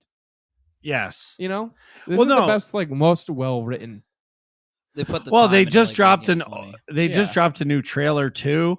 So basically this TWAB, they're talking about all the changes, the things that are coming, the missions that you're getting, like what's happening. It's basically you're going through a nightmare. Yeah. There's a new PvP map. There's a lot of stuff coming. For me, I just like how they deliver this content. And I know a lot of like Destiny players, they'll play it hard for 2 weeks and then they'll put it down and not play it until the next seasonal content. Yeah. Me, I find that like the content is constantly being fresh, and I'm enjoying the heck out of it. This looks cool. I think, right. I think just like thematically, having a lot of the enemies seemed like not zombie-like, I guess a little bit zombie-like, where they're like kind of undeadish.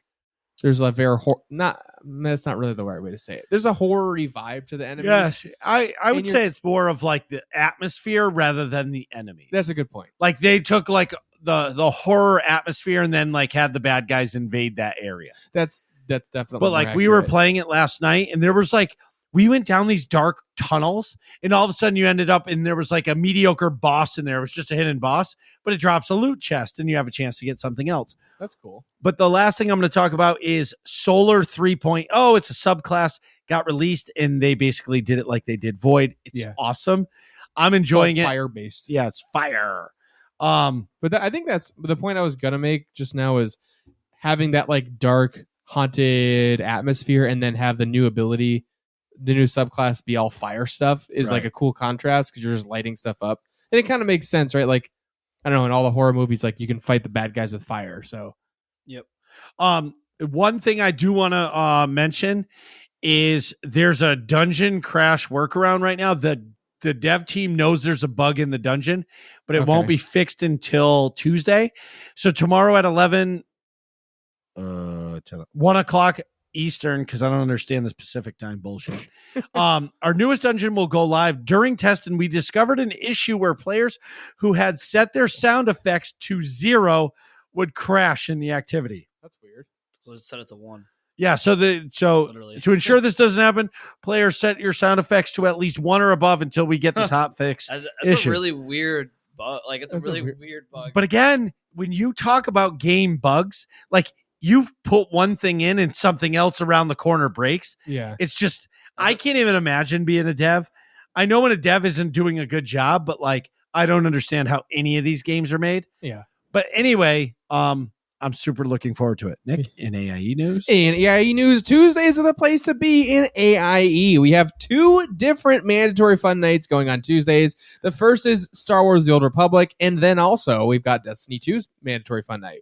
So a mandatory fun night is where the fun is mandatory, but attendance is not. So if you are in AIE or want to come hang out with us, you can join us at 9 p.m. Eastern Standard Time and have fun every single Tuesday night in either Star Wars The Old Republic or Destiny 2. What are we doing in either of those? Do you know? Stuff. For fun activities? It's just whatever the weekly stuff is. If all this sounds fun to you, go to aie-guild.org, get the Discord information in the top right-hand corner of the page, ask for a guild invite, whether or not you play Destiny 2, Star Wars The Old Republic, World of Warcraft, Guild Wars 2, Lord of the Rings Online, My Little Pony Online with Jacob, or any other game. Motherfuckers. We would love to have you. And with that, I super duper have to pee, so we'll be right back. Jeez, Nick, hurry up. We're trying to finish this podcast. And we're back. So today we are talking about the terrible, terrible Halo series on Paramount Plus, and joining us is our resident Halo lore expert, Jacob, aka Billy Bob, aka the former most eligible bachelor in the nerds community. So disappointing. I know. So welcome to Halo Talk. Like, ready to open the wormhole. Yeah. Well, so I should give you a little backstory.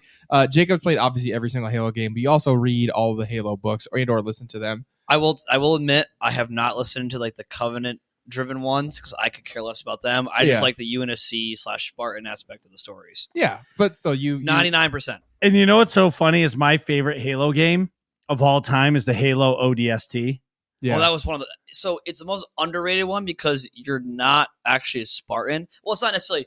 So the crazy thing is like those characters have like their own books. They get 2 books and they actually all become Spartan 4s later on. Right. No, I know, but I'm saying the game itself. Yes. Yeah. It's great. All right, so I'm gonna talk about this because I've been thinking a lot about this. So when I heard there was a Halo show coming out, so years ago, I want to say like 5 years ago, 5 years, maybe could have been 10 years.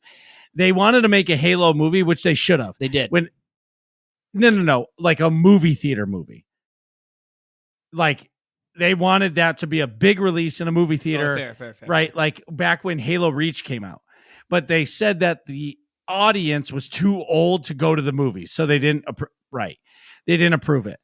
So then That doesn't make any sense, right? Yeah. Well, so then Premature game. Yes. Yeah. So then Paramount got the rights to make Halo. Yep. So I was excited because I'm like, okay, like even if they did like a twist on the original story, I was like, wow, this is great. Like we're going to learn about Spartan 117 John and like maybe how Cortana's come into it. But then I was reading more. And so I was like, oh, who's directing the show? Who's doing all this? And then when I heard that the people running the show never played the games, I was like, wait a minute. How can you make something that is based off of a video game that you've never played? Right. Or even read the books that's based on it. Like even anything. Yeah. Never interacted with any of the source material. That's what I'm saying. So for me, right away, the red flags went up. Now, if they said that like 343 or Bungie got involved in helping with the writing and all this stuff, okay, cool. They know Halo. So like somebody knows that like they're like they could say, oh yeah, that doesn't look like Halo, but they didn't. Yeah. So jump into episode 1. Nick, myself, and Atrax, we watched it in Discord. Yeah. Because I thought we have Paramount Plus. Yeah. And I said, hey, you want to watch this? So we watched the first episode, and the first 15 minutes of that first episode was amazing. Fantastic. 10 out of 10. Literally 10 out of 10. Yeah. Yep. People were like, oh, the CGI was garbage, blah, blah, blah. I'm like, think so. I didn't think so either, but I was like, this is live action Halo fighting. Like ultimate action movie. Yeah. And they made the elites look absolutely terrifying. So go ahead, Jacob. I did have one complaint. The first episode, we only saw elites. Yeah, but you see, that's a Halo. That's a Halo lore expert complaining that they didn't see the biggest bad and the smallest bad and all that. No, stuff. I mean, well, because like the forces should be varied, right? It should be like but this was but they were at this tiny little base in this shithole planet. Madrigal. Well, right, but they were like in this tiny little place that like. Who gives a shit about this place? It's a nitpick for sure. Right. I'm just saying. But like, I'm talking about the action of like, you close your eyes and say, Halo live action. This was it. Yeah. Like people getting murder-lated. Like people like. Very violently died. Yeah. And again, and this is going to bring me back to what movie did I? Oh, Doctor Strange Multiverse of Madness. Terrible of Madness. Oh, okay. Multiverse of Madness. Relax. And like this. That was PG-13.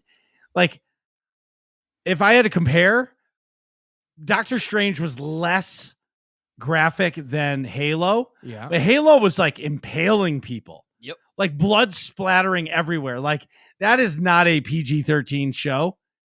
And for me, I don't know what it's rated. It's PG-13. Yeah. Like that. Because I don't think they actually show any like the brutal deaths on camera, but like you're right, the blood splattering. Oh, they did. I mean, they stabbed that sword through the guy and he slid down it. Like, it doesn't get much more graphic than that. Yeah, I think I'm just trying to remember. in Multiverse of Madness, they threw him off the. Oh yeah, it's been 2 weeks. Threw it off. Full spoilers for both, obviously. Halo spoilers. Obviously, I haven't seen Multiverse of Madness. I don't care. Spoil it. Go ahead. No. I'm just saying. So There's like, a lot of violent but anyway, so this first episode. The opening was awesome. I was like, holy shit. Myself, Nick, and Atrax were like, damn, this is going to be good. And then the commercial happened. And you're like, and you come back and now you meet the main character, Quan. And is she even a main character? I mean, she's whatever she is, but she's introduced because her dad, main character, like her dad was there, blah, blah, blah, whatever. Yeah. And this is where I'm going to shut up and let you guys go from there. But for me, I was like, okay, here comes the drama of the show. Yeah. Because the original premise was like, this is what it's about. And obviously they can't do an entire show of just action scenes. I mean, you could. It'd be hard. So I understand, Mark. You got to have a little so you got to have filler, like you got to have plot with the action. So the whole plot of the show hang on. Halo lore, when Halo first came out, the big ring, we were on a Halo ring, like a ring. Holy shit, this is so sick. Like, it's artificial. You have no idea what the Forerunners are. You go to the game. You're like, oh, the Halo ring basically is a big nuke, destroys everything. Cool. So, like, as you're talking about before, it was like, oh, maybe we're just going to get not a rehash, but like similar concept. We'll go through the motions. We'll get some character development. Hopefully we'll see John more as a human, more instead of a robot you're just walking around in the game.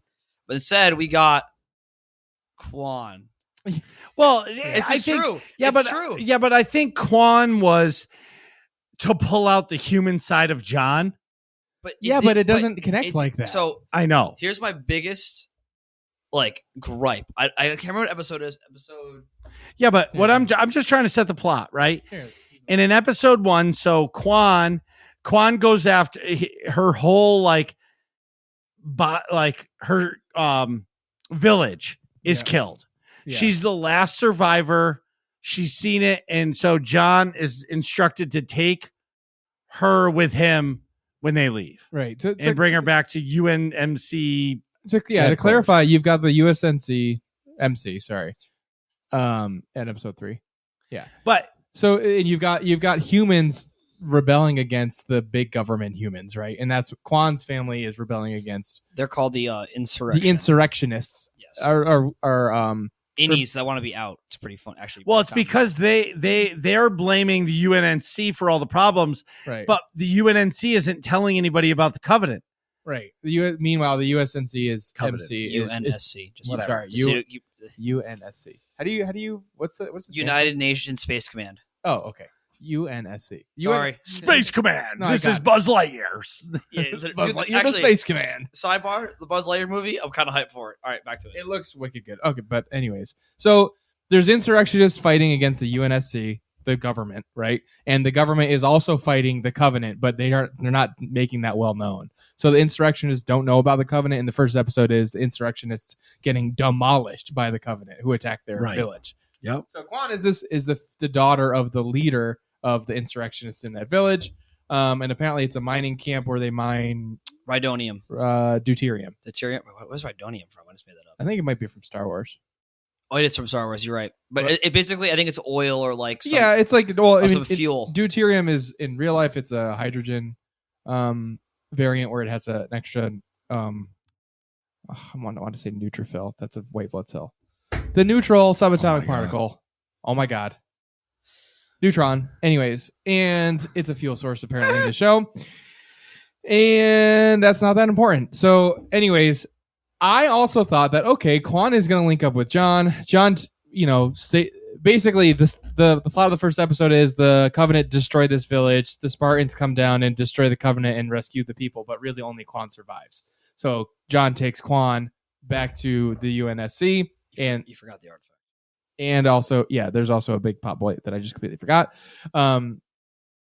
Were they looking for the artifact? No, so it was in the cave. They went to investigate the dropship, and they're like, "Oh, there's glowing coming from the cave. What could this be?" And they went in the cave. Oh, yeah. And they're like, "Oh, this is cool." And then John touched it and saw a vision of when he was younger with a dog. Right. So to clarify, when the Spartans get there, they go investigate one of the Covenant dropships that they landed on, and it's where they were mining for the ring or this artifact. The artifact. That's supposed to lead them to the Halo ring.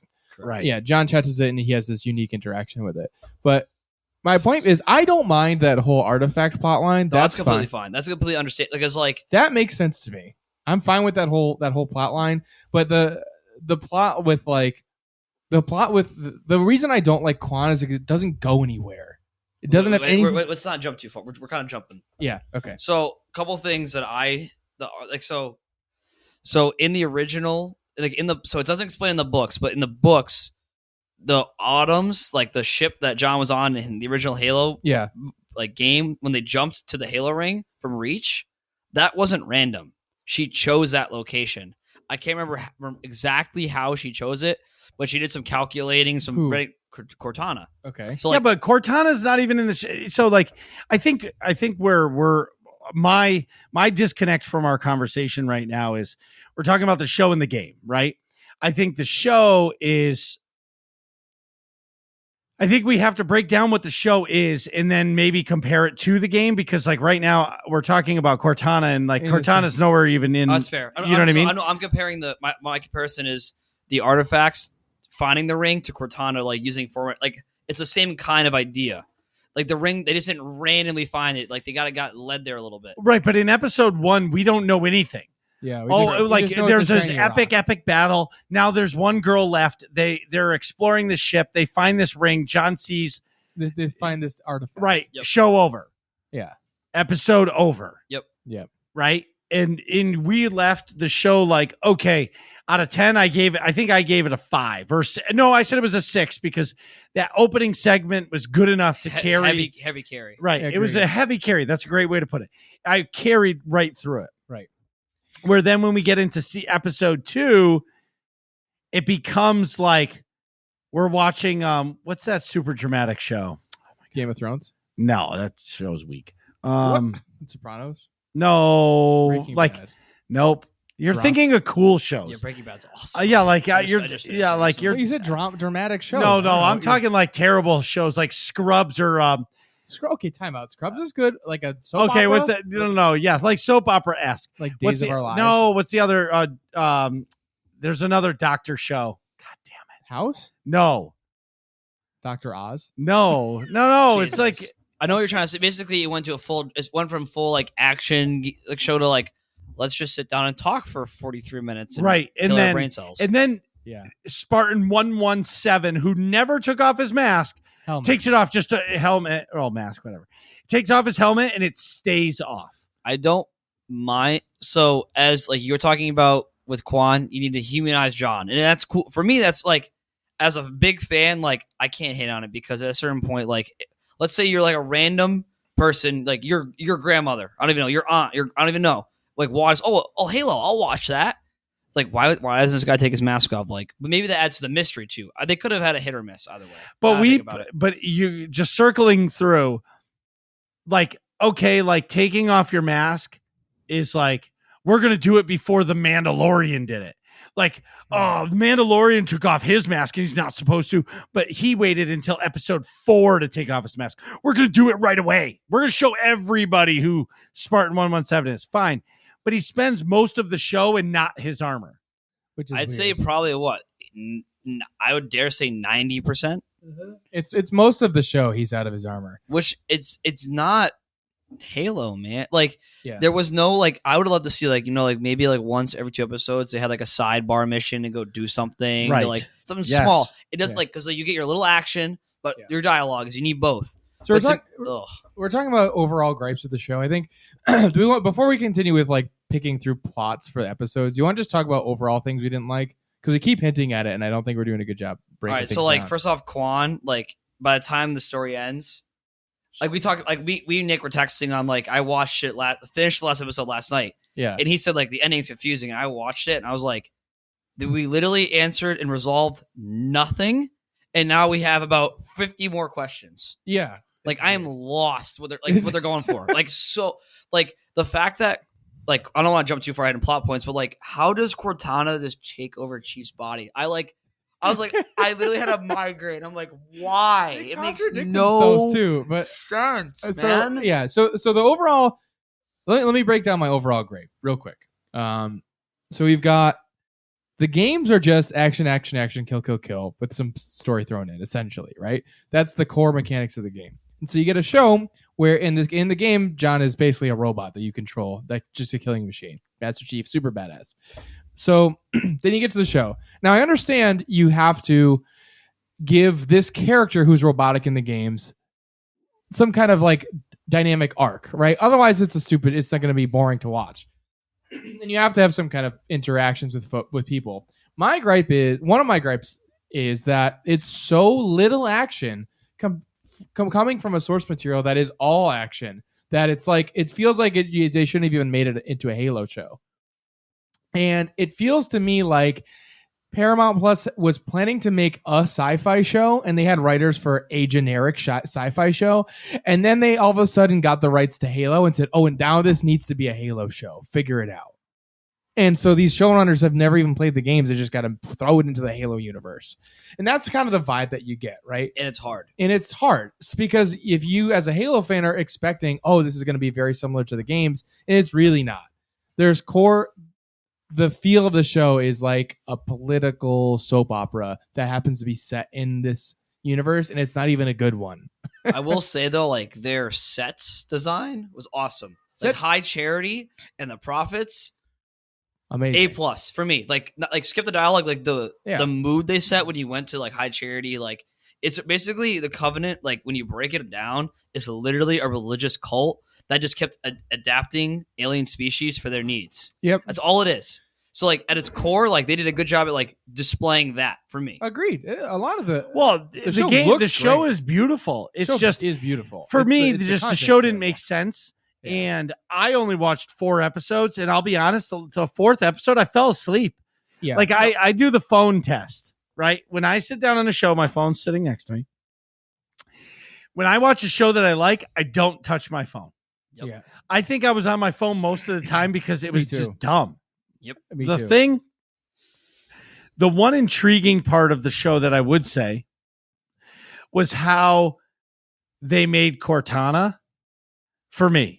Because it was very human of how she had to watch her clone get murdered just to upload the AI, like the conscious. So that in Halo normal default canon, that's how it was done. So Halsey actually cloned her brains. Right. She didn't clone full body. She cloned her brains, which actually, if you play the Halo campaign, that's what the weapon is. Right. In one of the books, they went to get more of her brains. But anyways, so like that made sense to me, and I do agree. That was a very nice, like heart-throbbing tie-in for the viewer, and also lore accurate to a certain extent. Right. Yeah. And then just to clarify, this show is not the same canon as the games, by the way. It's a separate universe. It's called the Silver Timeline, I think is what they like directly called it. Well, it's because they fucked it up. Right. Right. And I'm sure like it's really hard to please any fandom. Right. Agreed. Because look at the way look at the way people reacted to the prequels, and now people love the prequels. Yeah. Right. Hayden Christensen quoted like, "It's nice that they finally appreciate me." Right. Right. And it's like, what? For a while. Like, I love the fucking prequels. Yeah. People can say they don't love it, but like, I loved it. I mean, some of the writing's a little cheesy, but that's not the actor's fault. That's just writing and cheesiness. There's cheesiness in everything. Yeah. Like, I definitely like people like to like on Star Wars topic, they do tier lists like, oh, episode like 1 and 2, like episode 1 and 2 are bad. I'm like, well, it's beginning episode 1 slow, and you can't. Besides like the initial fight on the Separatist ship, it's slow. Yeah. Like it's a lot of dialogue and a lot of talking. But once you get to the action scenes, like Anakin hopping in the Naboo Starfighter, blowing up the ship, but like the Gungan battle is great. Yeah, but at the same time, I feel like it's world building, right? Like Star Wars High Republic Light of the Jedi. Was the first High Republic book. The first 5 hours was world building. Yeah, it was slow. So slow. I mean, but in retrospect, by the end, you're like, wow, all of that pre-building of the world made sense. Yeah. Same thing with Star Wars prequels, but I mean, even A New Hope starts. Yes, slow. it does. Right. I haven't watched the original first 3 in a long time. I was watching it with my girlfriend because she's never seen a Star Wars movie or a Marvel movie, which is a crime against humanity. Well, besides the point. What's a crime against humanity is that you're not the most eligible bachelor in the nerds community anymore. She's a nice lady. I had to take a break. Whatever. Well, hey, whatever. But what I'm saying here is, I didn't get that from this show.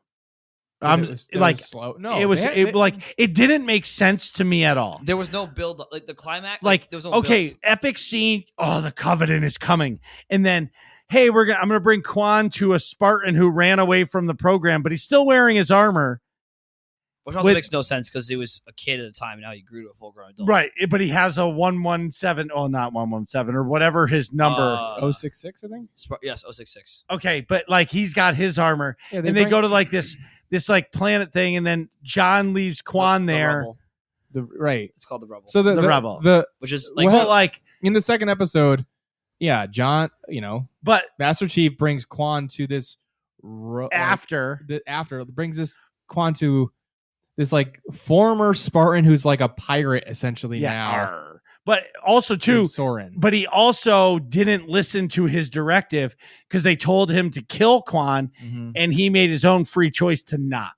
Right. And that's because in the show's view, it was because he touched the artifact and it's messing with his head because he saw himself as a kid. Right. But at that point, he doesn't know that he saw himself. He just saw a kid. He just saw a kid and he had emotions about it. And they were like, kill her. And he's like, no. And then he runs away and blah, blah, blah. And it's just, I feel like there was no, like, it didn't start to make sense for me until like the third episode. Yeah. And even in the third episode, I was just like, I don't know if I can make it through this whole season.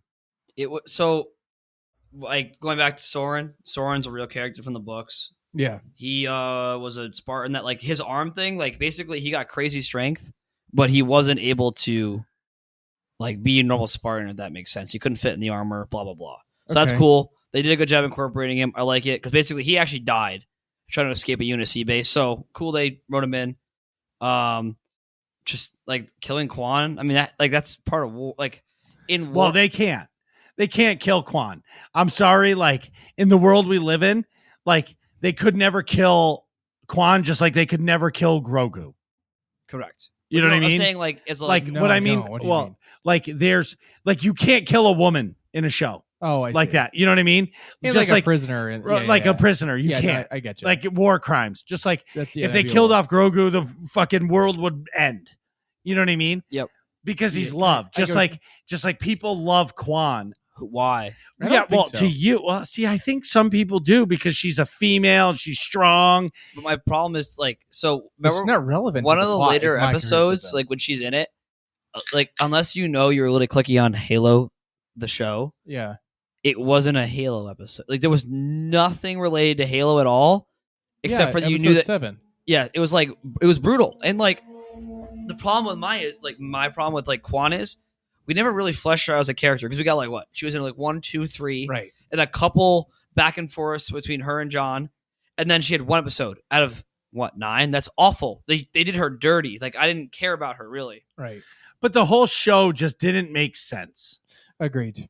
Like so you take like I will say my biggest gripe with Quan is not so much that the character's bad because it is a cool strong female character. Great. Yep. Sets it up great to make they set her up to be interesting, right? She could be like the leader of this insurrectionist group. Very cool. My problem is that has absolutely nothing to do with the main plot of the show. It never ties back into anything.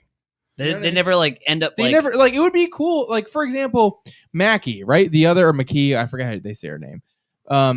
She is this other character that got introduced in episode 2 or 3, I think. I forget. It's either whatever. I think it's actually 1 technically, but she doesn't talk. You just see her. Right. So you get it's this human. Yeah, McKee. It's this human who is with the Covenant, and she like speaks the Covenant language and everything. And you find out in episode 3, can also interact with the artifacts, the Forerunner artifacts, like Master Chief can, John can. She's a blessed one. Yeah, they call them a blessed one. So that's fine, and I don't mind when like they would intercut between these 3 storylines: stuff with John, stuff with McKee, and stuff with Quan. Well, Quan's story never links up with John's, versus McKee and John have a direct effect on the actual storyline.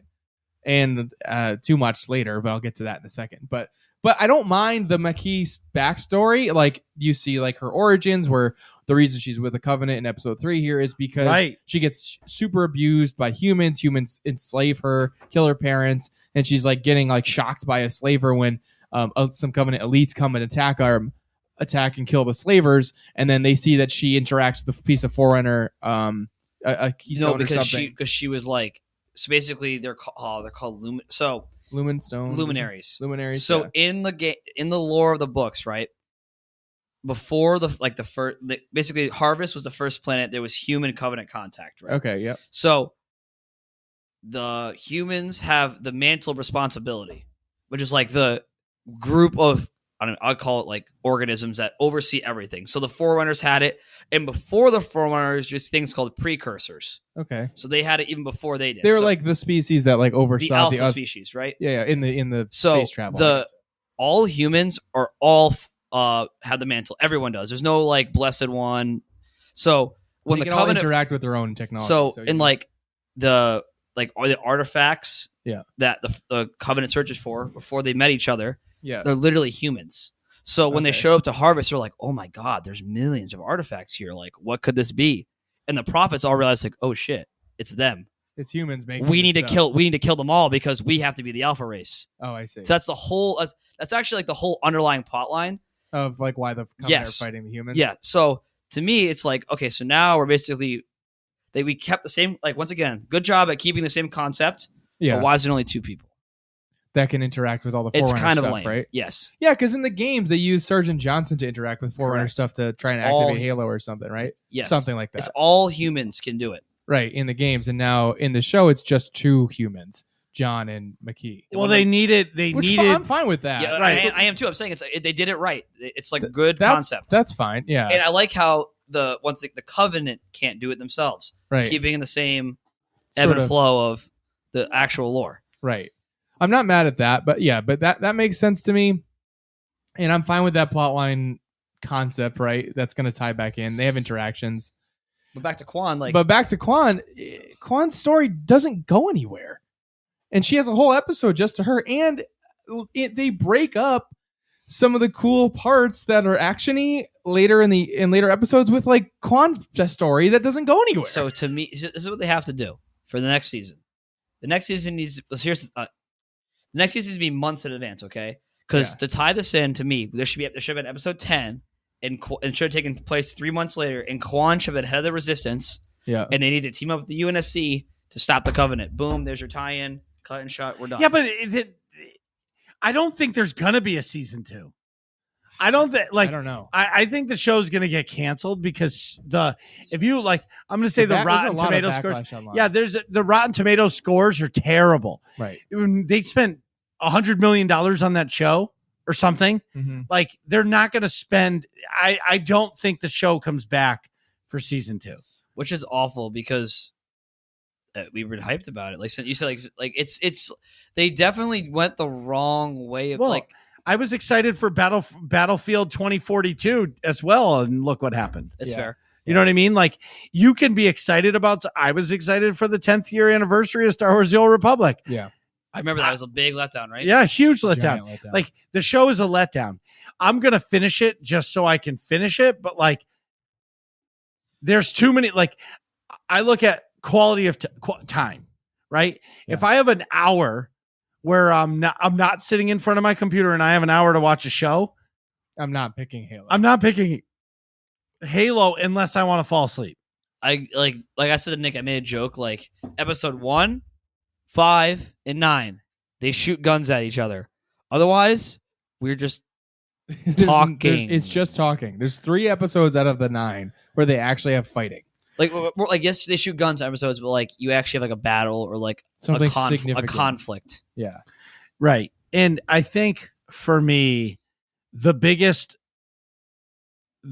draw to it was to get the story.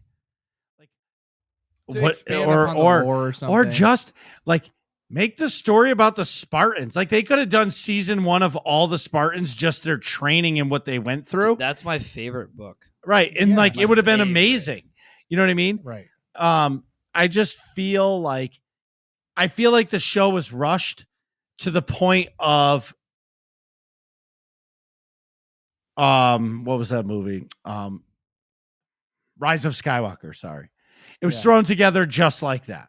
Yeah. Like, let's see. We're going to throw everything at the wall, see what sticks, and then it's going to sell because it has the name tag, which it did.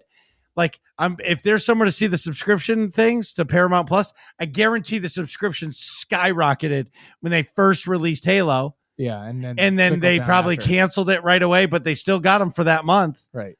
And then halfway through the season, somebody said, "Oh, I'm gonna buy it for the second month, no matter what the review said." Right. So they probably made millions of dollars for over 60 days, and then their subscriptions go down the drain because people are like, the show sucks. Yeah. Yep. I'll tell you, the only reason I have Paramount Plus still is because the Champions League, Liverpool is playing in the Champions League tomorrow, the Champions League final. And after that, I'm canceling it. Yeah, but you don't need like. I got it from my girlfriend, so I had the best play because Nice. I don't even know. Like I wouldn't like honestly, I would have bought it if I didn't have a girlfriend and she didn't give it to me the password because she's so nice and generous. Oh. But after that, like I'd be like, this is dumb. Like I don't even know why. Yeah, bro. The only other thing on Paramount Plus I use is Bro. I'm gonna get flamed. I got a feeling. Listen, if you're going to give up the most eligible bachelor in the nerds community, your girlfriend better give you the fucking password to Paramount Plus.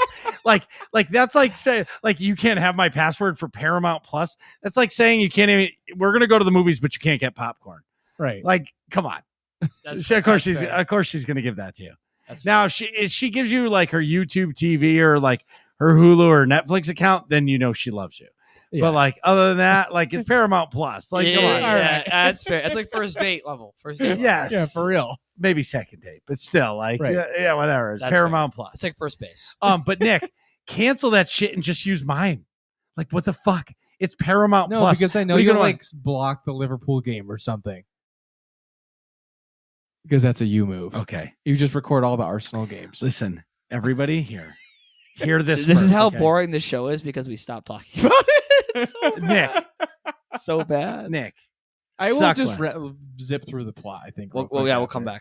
Suck less. Is that what you're saying? Yes. No way. Liverpool's the best. You never walk alone. So, anyways, you want to just give the big points. I don't want to hammer through every single little detail. So it sucks. Move on. You've already skipped the big point. Okay. So episode 3 emergence, right? We're gonna go through my Halo nerd complaints. Go for it. So wait. I don't think you need to give complaints. No, I'm saying plot point complaints. Oh, it's like not overall complaints at this point. So, for instance, the whole Cortana helping John take that chip out of his lower spine. You have now delegitimized John's training as a kid. Because basically you're telling me his entire badass ability comes out of a pill in his back. Yeah. That's literally what you're telling me. Episode 3. Well, he cuts that thing out.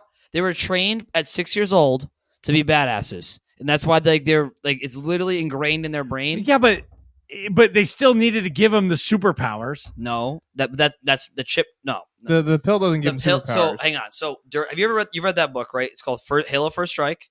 It's about their training when they were little. I'll have to look at my Audible because if you haven't read that book, that one is one of my favorites because they trained them, and by the time they were 12, I believe they were ready, and they got the augmentations. So. One of the Spartans, her name, oh my God, Sierra Osmond. I can't remember her real name. She became like an ONI officer, which is like the special naval intelligence. She was a Spartan, but her body got so messed up, but her brain is still fine. They're all super smart. So she was fine to do all that. My point is like, they basically said, oh yeah, like all that mental training and all that like mental fortitude and toughness was the little pill in your back. Because like the other Spartan, Kai, was that the one saying that was freaked out? They took it out of her. She was like literally a meltdown at anything. She's like, oh no, people are dying. I'm gonna go in my ball and cry now. It's like, ruined it for me. Agreed. It made her like it totally took away all of the actual training. Instead of being like a straw in the pile of badassery, it was like the Jenga piece that made the whole tower crumble. And it just didn't like it was. I don't know. Is that a good analogy? Do you know what I'm saying? Yeah, I know what you're saying. It just didn't make sense to me as like a. I don't know. A narrative device? Does this like take away their like ability to fight because there was a little thing in their back? Right. Well, they needed something, and I'm not saying that that's the right choice, but it didn't make it felt unnecessary. It feels like this show was rushed to the point of they didn't think it through like a Kathleen Kennedy Star Wars movie. Yeah. You know what I mean? Like it wasn't thought through. They throw whatever against the wall just because it's going to sell. And they knew it was going to sell. Now, if it comes back for season 2, I would imagine that it's going to be better. Yeah. Season 2. Cause like, what's the Star Wars cartoon? Oh my God, not Clone Wars. Rebels. Yeah. The first season of Rebels was terrible. Yeah. It was very boring. Oh my God. It was awful. So but like the last episode of season 1 and then season 2 on, fucking amazing. That's Yep. true. So like maybe they're gonna work through their plot points. They throw some shit. Now they're like clearly they're like, oh my god, we need to play this game, or we need to bring people in who have played the game. Yeah. And Halo Season 2 is gonna be like Halo 2, where it's gonna be better and bigger. I don't know. So You can only go up. Here's my thing. I have another complaint. We haven't been on the ring yet. Right. So that has like a big like fingers crossed. Please redeem. Please redeem. Please like. Right. You haven't thrown that against the wall yet and failed. You have one thing left. You have the ring still. Use it. Yeah. Use it well. Use the ring. The one ring of power. So, just a real quick overall complaint. So there's another plot line I didn't highlight, but there's this always boring interactions between Halsey and like the higher ups in the UNSC. Like, I forgot the title, but the lady Chink Oni, whatever, the head of Oni. Her name is oh my god, I forgot. Is it Doctor something? No, it's not. Like General or like this is embarrassing. I should know this. It'll be in here somewhere. But anyways, they basically throughout the show are like, oh hey, person who is heading this military program that is the only thing that we have that's affect the Spartans, that's effective against the Covenant. Regular Marines get Admiral slaughtered. Pangoski. Admiral Pangoski, yeah. She's like constantly saying, oh, we're cutting your funding, you're done, we're cutting your funding, we're cutting your funding. But by the way, that is your literal only weapon against the Covenant. So actually, it's the dumbest fucking thing. Like, I know there's backstory to that because Halsey's an evil piece of shit, but I'm saying that actually happened. I know, but like, it doesn't. The way the show does it doesn't make any sense. It's like, oh, you didn't follow our protocols. You're going behind our back, so we're cutting all of your funding. And now we're just gonna lose the war. Like, that's not how things work. I did not like that. In the actual lore, like she was doing, Halls did a lot of illegal things like behind closed doors. So like after the Halo original 3 timeline goes, in the books that follow, like they go after Halsey, they arrest her, they put her in jail. They basically make her a slave on the UNS Infinity, which comes along later, and she works out there the rest of her life, and then she escapes. But like, they definitely, in my opinion, like they did her right to show the viewer she's not. They made her too evil to a certain extent. Like they made her seem evil because in the games, in the books, she always did the wrong thing for the right reasons. Yeah, like in one of the books, she literally kidnapped a Spartan to take her on a different mission, but she knew the mission needed to be done, but she couldn't explain to like the higher ups in time to make it happen, so she just did it. But ends justify the means in that case, but they still punished her anyways because it was what she did was wrong. And that's throughout that was my understanding too. Halsey does like morally bad things for the right reasons because they have like the greater serving the greater good. In the show, she's kind of trying to do that, but they have her do such like cartoonishly evil things consistently. Like at one point in the later episodes where they're explaining the Spartan training, I think it's Kai and one of the other Spartans in Silver Team, sorry. And they're saying like, oh yeah, Halsey personally killed our pets. Like if we I'm trying to remember. And it was like, oh, or like they say had to have our pets killed, but like Halsey ordered it. Halsey made sure our pets died. Let me ask you guys this question. It was just like over the top, cartoonishly evil. Like we get it, she's evil. You don't have to draw a mustache that she's twirling up on. I feel like they should stop making shows about video games.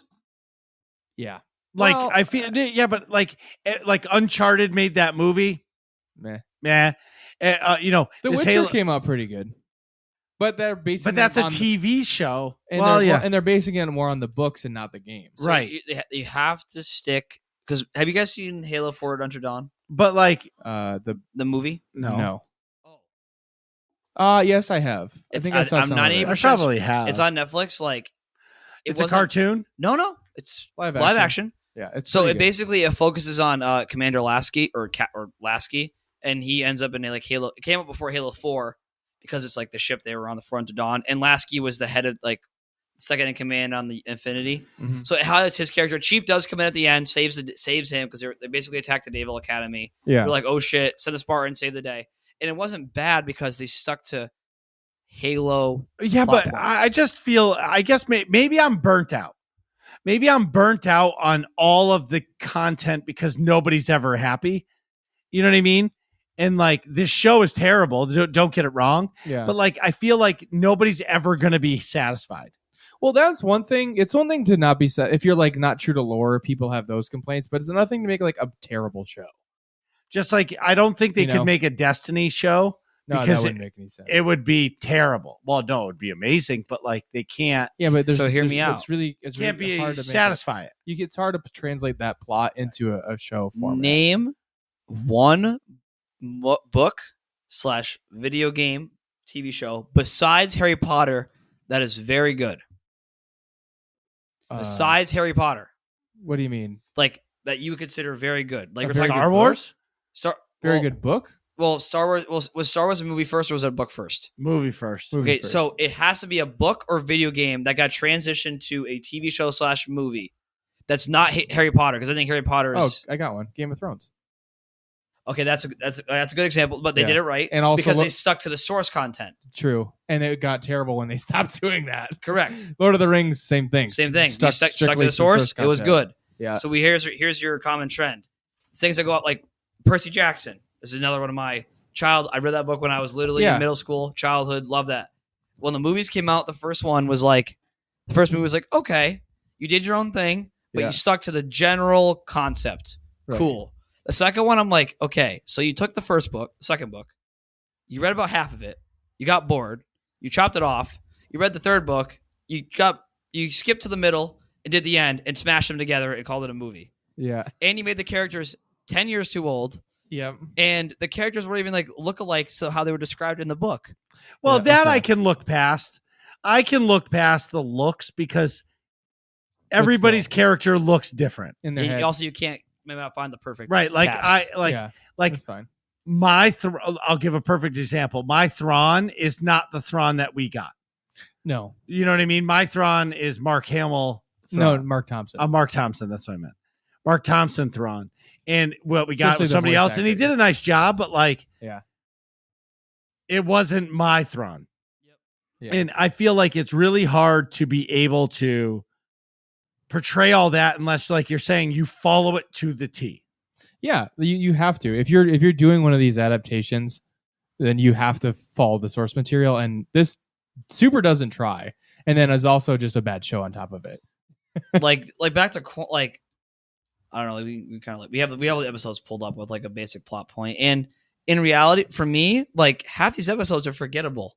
Like to me, at a certain point after episode like Marcus said 4, it turned into, besides a couple action scenes, it just turned into the same thing, rehashed with different lines. But what do you mean? That is the game. Go kill the Covenant ship. No, go over there, and then back. go back. I'm just saying, the game is action. I know. I'm just talking. He's devil. You know, I get devil's advocate. I understand that. But like to me, it's just like, oh, we're just gonna sit here and talk. Like Marcus said, the phone test. Like I came home from on like Sunday. I told Nick because I know we're doing this podcast today. I'll watch it Sunday night, and then we can maybe have a little chit chat just to break it down, make sure I didn't miss anything. Right. And I literally fell asleep on the couch, not halfway through it, and I fell asleep for so long. My girlfriend asked, she goes, "Did you watch Star Trek?" I'm like, "What are you talking about?" She goes, "Star Trek started after." Yes. It literally played 5 episodes. That's how long I was asleep for because I just knocked out. And I'm like, I was like, I don't remember watching it. I'm like, oh, I forgot because I was watching the Halo show and I fell asleep because it's so awful. No, for sure. And it's just puts like, and they did like we were talking about earlier, Quan's character got done completely dirty. They completely ruined the strong female character because we don't even get to see the strong female character half the time. Yep. It was stupid. And by the way, Master Chief has sex. What are we doing? Yeah. We can wrap this up pretty quickly, but like, yeah, then Chief has sex with Mackie, which like makes absolutely no sense because she's a prisoner, and then all of a sudden they're like, oh, we're both blessed ones. They just fuck and don't for like. Hey, don't tell me you wouldn't do that. In one, well, yeah, I know, but yeah, but slur, so again, I'm just gonna put this out there that it's not Halo. Agreed. Right. They're throwing shit in there just to throw it in there. Yeah, and it sucks. Right. I agree.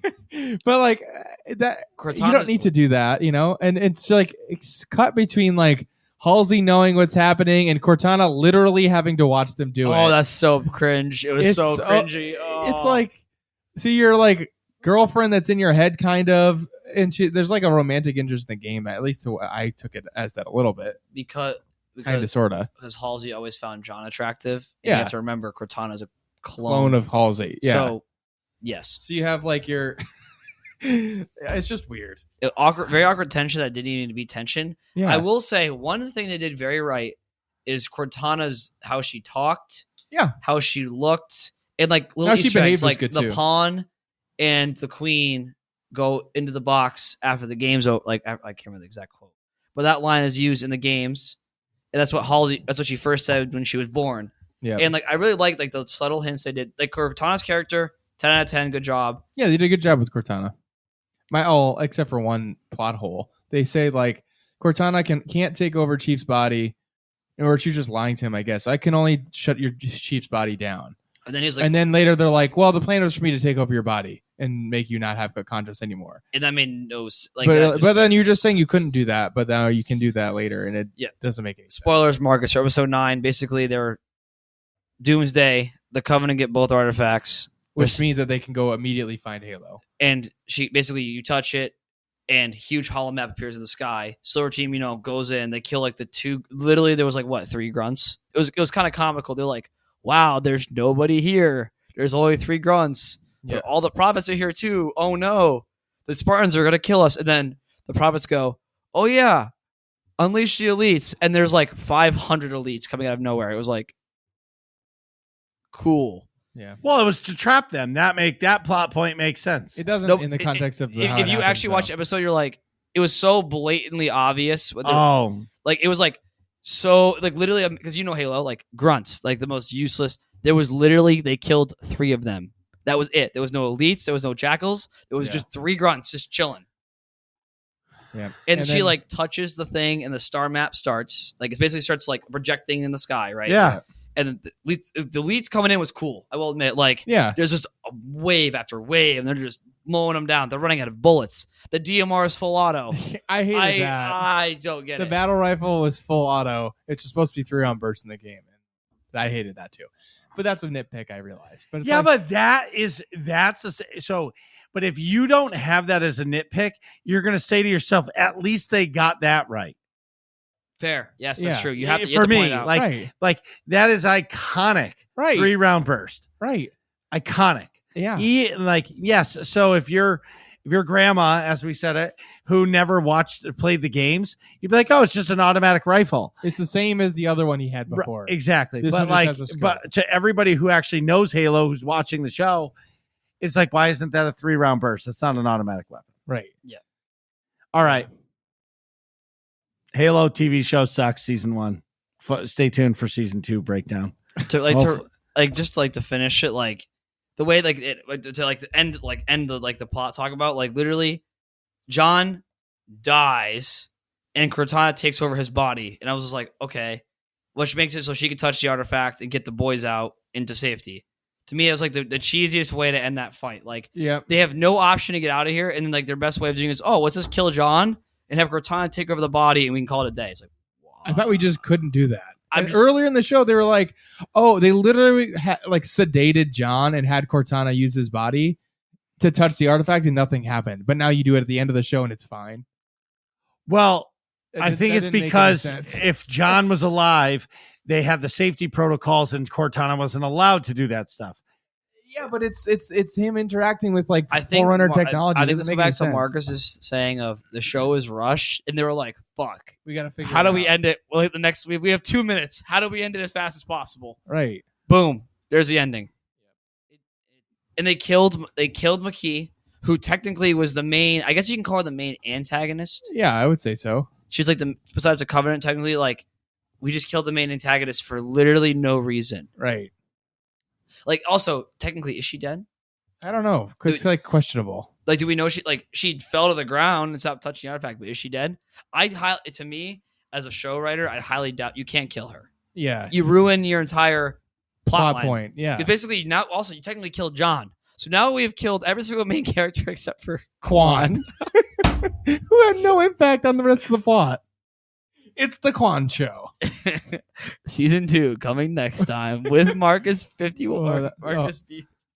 814. 814. I'm 51. I'm tired. All right, me too. All right, so let's be done with this. Well, so we have 2 working class questions we're going to go through. Oh my god, I almost forgot. Yeah. My favorite part of the show. Yeah. So Quinn asks, what's our thoughts on the new Massachusetts flag? Well, Quinn, you're telling me that there's a new Massachusetts flag, and I did not even know that. Well, I don't know if it's done, but they're working on it. New Massachusetts flag. Let's use the Google. Okay. What do we got here? Okay. Littering and I've got a. You've been selected. The Red Sox are currently winning their game in the eighth inning. I don't care. Hit close. Click close. Click close. Where is close? Are you blind? Yep. Yes, I am. It's just white instead of blue. Wow, that's a great change. No, that's the read full article. What are we doing here? I got nothing. Well, they said How that about you they're click working on it. images? There you go, buddy. Redesigned Massachusetts state flag. Oh, it has a pine tree on it. Is this actually it? It looks like the Lebanese flag, but it's blue and yellow. I mean, it's a little simpler. So Quinn, answer. Quinn. To answer your question, I don't really care. I never see the Massachusetts I'm not flag. gonna. Here's the thing about the Mass flag. It's not like I'm gonna buy it and hang it from the rafters in my shop, right? Yeah, like that's like an American flag job. You know what I mean? Or the Jedi Order job. You know what I mean? Yeah. You have a Jedi banner in your shop. Oh yeah, that's a banner. But what I'm saying is like, I feel like that's just wasting resources. Like, do something for else. like schools, Right? Yeah, like instead of spending some artist $100 $100,000 to make a new state flag, like pay an artist $100,000 to like paint a school, teach kids how to paint. Yeah. Or do graphic design or something. That's a complete waste of resources. Right. Well, like, thanks. who the hell cares about your state flag's logo? Right. But just to say this, if Quinn didn't say that, I wouldn't even have known. Me neither. 100% had no clue until right now. And like we would like if you go somewhere and they have the flag, I wouldn't even know. I'd be like, well, that's I don't know what flag that is, but it's cool. Yeah, whatever. Blue and gold, whatever. It should be black and yellow. Well, anyways, Stask asks, if you could live in any fictional universe, from books, comics, movies, or video games, which would you choose? That's a great question, Stask. And a difficult one. Not for me. Well, what are you going to say? The Mass Effect world. So, like, it's tough because it's. Do you want to be a special person in this world, or no? Do you want to be? I just want to be a Twi'lek dancer. Like, I'd just be a male dancer in some random like club on some world and watch like the news and see like, oh, John Shepard had killed the Reapers. The Reapers are coming for your planet. Who wants to dance? Or let me serve you a drink. You know what I mean? Like, I wouldn't want to be like the superhero in that. Yeah. I just want to live in that universe. So basically, you want to be a stripper. Well, no, not literally, but what I'm saying is, yeah, like or like a bartender in some like galaxy. Like what I like about Mass Effect is like space travel is everywhere. Yeah. And unless the Reapers or whoever are coming for your planet, you're not in trouble. Yeah. You're just chilling. Makes lonely sense. on a world. I wouldn't want to live in Star Wars land because I feel like there's too many threats. Yeah, you've got the Empire, you've got crime syndicates, you've got like random dudes selling death sticks. Right. And you do not need any death sticks. But anyway, what I'm saying is like, I feel like Star Wars, there's always turmoil and there's always danger. There's no like happy place. Not for regular. Because like the one happy place got blown up. Yeah, the cantina. No, Alderaan. That's true. Because it was in Alderaan places. Oh my God. He got you, brother. I walked right into that. Anyways, what about you, Gronkin? Man, that's I don't know. For me, it'd probably be Halo. And I'd have to be a Spartan. Doesn't have to be the Spartan, but like I feel You'd want to be a Spartan? Yeah. Well, you definitely have that personality. Cold, calculated, killing, murderer. No, just like want to be that. Like, I'm guessing you're a front player in paintball. No, I play the 2. Well, you're a middle guy. Yeah, but the middle guy moves the most. You're the go cause chaos guy. Yeah, you're that guy. Yeah, right. I'm that guy. You're the throw the one Spartan into the army of other Marines. Yeah. Right. Like, it's literally that's the what I'm role saying. you play in paintball. Yeah. So like what I'm saying is it just fits your personality, right? Yeah. I don't know. I just feel like to me, this seems like the Halo universe out of most stuff I watch is the most technical, realistic thing we can see. Sure. Okay. Besides the Forerunner, like it's like okay, humans advance to X amount of point, they can now travel to other galaxies. Yeah. Very logical. technical, logical, realistic. Maybe it's technically 500 years, but let's say 1,000 years on the road, it's probably going to happen at some point. Yeah, feasible. And the feasible thing, putting our nice tinfoil hats on as Marcus would do, there's probably some other thing out there. Right. Probably. 100%. But yeah, what? Definitely. But living in the Halo, like, so you want to be in the thick of it. You want to be a Spartan in the Halo universe. Got it. I could even die. It's all good as long as I'm there. I'm thinking, I don't know what universe I would want to be.